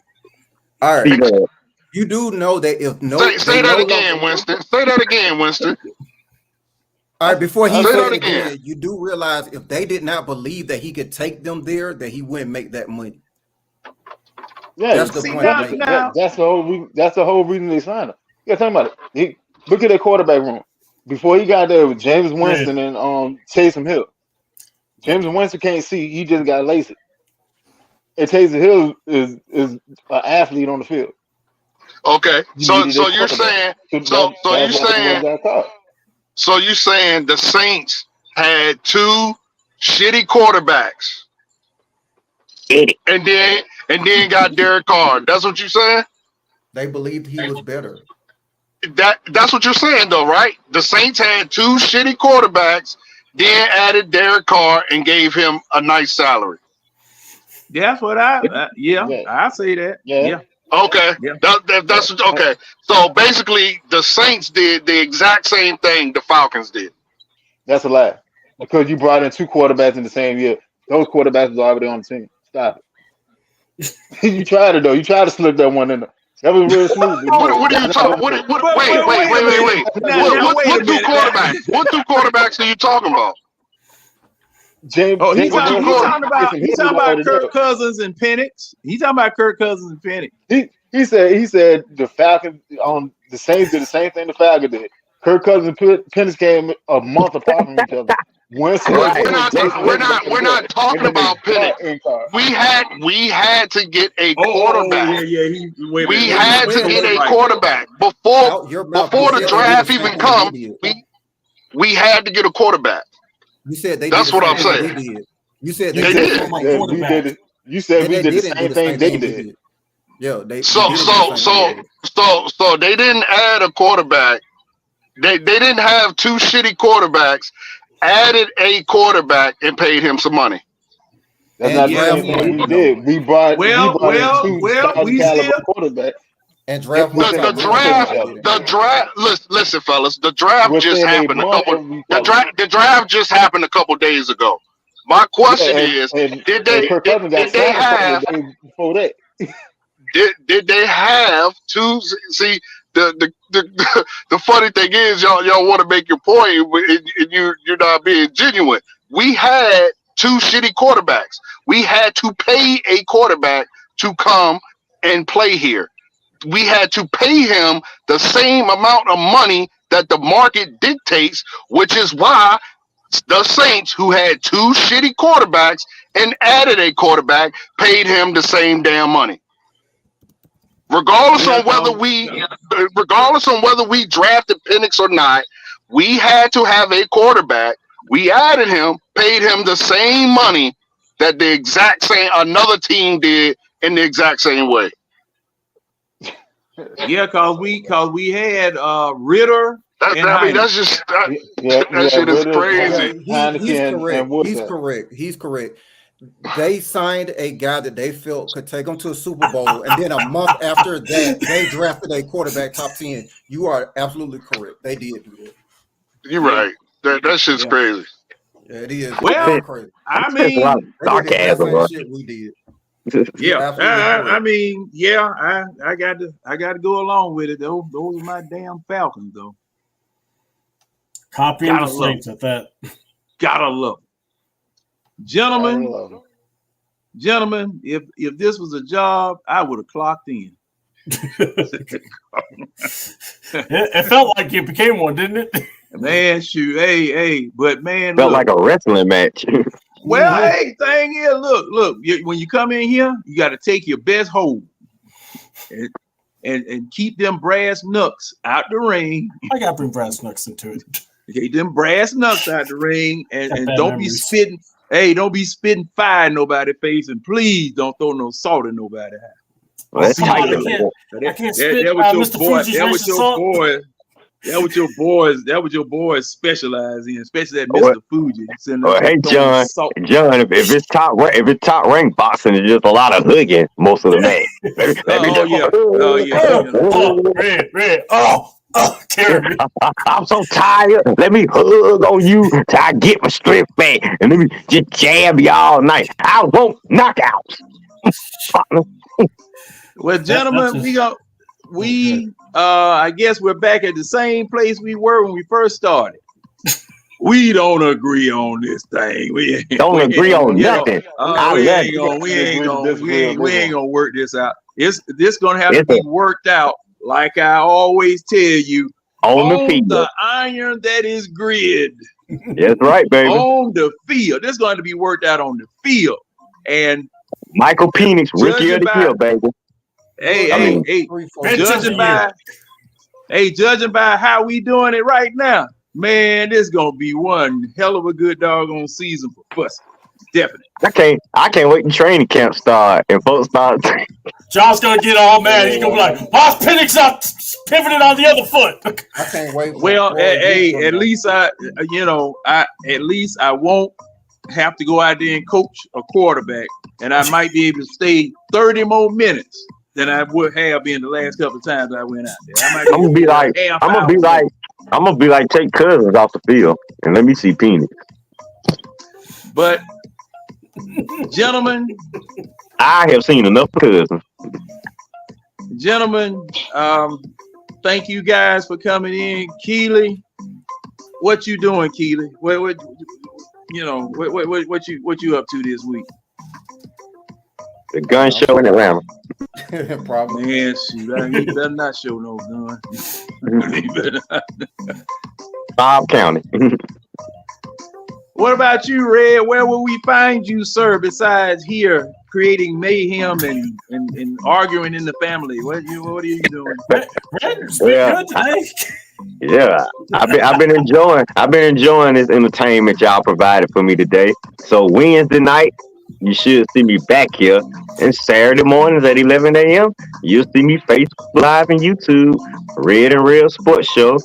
Be talking about more Falcons division, more Falcons crew. No, I'm just playing. More nationwide topics, but we'll sneak the Falcons in there somewhere. All right. And to our special guest from the head office, Mr. Tidy Jones from the Atlanta Bird Gang. What you doing this week, sir? What's up, Tidy? I'm gonna be in the DeKalb County looking for some mushrooms and making the steak, brother. Mushrooms. That's what I'm about talking to say, about. we can eat some smoked. Oh yeah. You know. Tidy, you gonna be all on the east side, man? Look, Yeah, the DeKalb Farmers Market, brother. Better have that strap with you, man. Tidy, I'm scared for you. I don't know. Bye, man. Hanging out there in Cuba childhood neighborhood. We don't know whether they're smoking shrooms or eating shrooms. What you say, Cuba is safe? DeKalb County is a safe community. It is a safe community, especially at the farmers market. There's just a lot of hippies out there, man. Y'all must be in that little small section of the east side. Wait a minute. He's talking about the farmers market, not the spot down the way from. He's talking about Scottsdale. Oh man, long toss up in there. Oh my he ain't talking about the spot. He ain't talking about down from the farmers market. You talking about where they had that shootout at the gas station where Keeler was criticizing all the shots missed? That's Keller Road. Keeler broke that down. That's Keller and Mac. Hey, that hurt Keeler hard looking at all them shots missed. I'm like, man, you missed all them shots at close range too. Keeler just want dead bodies out there. They trash. That was a Keller. Killer's like, look, I'll teach you how to do it properly. Now look, dog, if you're gonna shoot like that, I want to see some bodies laid out. See, I keep telling y'all, man. I saw a gunfight down on Auburn Avenue, right in front of the Real Shack. Joker had 2 Saturday night specials, shot at each other 6 times and missed all 6 times. They end up throwing the guns at each other, and they missed then too. That's some naked gun shit right there, man. Hey, man, look. I failed. If it takes me 2, I failed. Yeah. See, man, I mean, man, Keeler, your ass like Jason Morgan, man. You ain't gonna miss. I wouldn't fuck with you at all, boy. That's why I ain't standing nowhere near him because the gun might go off in his pocket and I get bounced off the ground. He pretty safe now. He know what he's doing. I'm just saying I don't want to be nowhere near him. When they come out with. I wouldn't have got certified if I wasn't safe, though. Yeah, if I wouldn't have got certified, they wouldn't have allowed me to get a certification if I wasn't safe. Oh, okay. Hey, man, I'm waiting for the lasers. You're going to be John Morant now. I'm waiting for the lasers. Hey, James, you sleep over there, man? No, I was actually in my own word. I was y'all talking out. That same thing. Sleep. Shorter word. No, I wasn't sleep at all, John. If I was asleep, you would have heard me snoring. But oh yeah, that roll tide snore. See, here we go with this roll tide stuff again. Red, stop talking. You 1-7. What Title? I'm not gonna do it in front of Title because Title goes to Bulldog fan. I ain't gonna do it. It's September 28th coming right around the corner. Hey, that's my birthday. Oh yeah, that's right. We get to play y'all in the regular season. Oh man, I'm gonna be talking mad trash that week, James. So you might well prepare yourself. Yeah. But hey, James, you doing anything this week, boss? I'll be back on the eye test Wednesday when I get off. I'll be back with y'all Wednesday. All right. I might be a little late, but I'll be there. Dogs about 40. What'd you say, Keelan? I said dogs about 40. That's what I'm talking about, Keelan. No more Nicky Saban. No more Nicky Saban. Dogs about 40. That's what he said. Oh man. Hey, they got Penix as coach now. My musicians quit. What in the world are you guys? Oh, okay, all right. You mean a tie by 50, but we'll talk Man, about them that. Radios, they just walk Yo, out. bump Man. your head. Stop You ain't gonna the never video, be just me by walk the 50. hell out. Okay, hey, C-Dub, the wrestling guru. Yes. What you doing Chucker this at week, home, boy. man? I may have to start calling myself that. Oh man, we got Monday Night Raw coming up tomorrow. So Tuesday we will discuss WWE. Raw and SmackDown will discuss the results, also their draft show they did, and then also address the Tony Khan stuff because I was messaged a lot about it because I hadn't said nothing. So I will have my very unrated view on the pipsqueak that was Tony Khan running his mouth. And then and then on Saturday I should be doing a lot of live show after Backlash this Saturday. So that should be what's on the docket. Man, you got to get your boy Chuckery back for me, man, so I can join y'all, boys. I not send you that link, Red? Yeah, that's right. I got it. Yeah. I want to come back. I want to join y'all live, though. He actually wants to come back again. So when we get close to SummerSlam, let me know. If he coming back, and C-Dub, leave Tony Khan alone. Leave Tony Khan alone. My partner, my ride, the man on the right side with the loaded gun, Winston Thornton. Oh man, what you got? DuckTales. What's up, DuckTales? Appreciate you, everybody. Hey, now you talk. I keep on talking about the DuckTales, but the Falcon got one then. Yeah. Counting on them this year, ain't it? Oh, all right. And they got them Alabama boy. Right. And a Georgia boy. They're right. They're got all three. Boy. Just want to thank everybody on the panel for coming through. Everybody in the chat, thank y'all. Can't do the show without y'all. On y'all way out, please remember to hit that like button, subscribe, run it up. And catch me up here. Catch me in the eye test on Facebook, Atlanta Bird Gang on Facebook. If you ain't already subscribe to Atlanta Bird Gang. Run up the likes, share, comment. C-Dub, what's your channel? C-Double28. It's on YouTube, and like I said, man, please subscribe. And we're gonna be getting some more stuff. I'm trying to discuss an open panel situation of talking football, or at least also sports too. So I may be knocking on some of y'all to be joining me on that. Everybody gonna have a job. Wrestling too, C-Dub. I'll join you on that too. Dude, if you're into wrestling, please hit me up. Like my page over on Facebook. Mm-hmm. It's Christopher A. Clavel. So hit me up, James, and we'll link up and talk, bro. Okay. And do the same for the Red and Verve show. You know what I'm saying? Great content. It's a great show every time. I love it. But outside of that, that's all I got. Thank you, Winston. All Appreciate right. that. Thank you, John, for having me once again. Thank you for coming. Red, C-Dub, James, Tonio, the people in the chat, Diva CC. She didn't want to come in tonight, but we had a good time during the draft. No, she was guys. And Tidy, give love to the Bird Gang because the Bird Gang always shows us love, and to all of the other content creators. Keep on doing what you're doing. Keep giving that Falcons content because they giving you plenty of stuff to talk about, baby. They giving you plenty of stuff to talk about. Yeah. I think that's their motto, John. They want to give us stuff to talk about. Oh yeah, they give us more. Wait a minute. Tonio said he about to start him a channel. Swimming with the fishes. Well, hey, somebody gonna get canceled. All these folks. Hey man, Tonio, let me come on just one time. That's all I ask. I just want to come on there one time, bro. That's all. You got to do a belly flop. to be in Antonio's channel.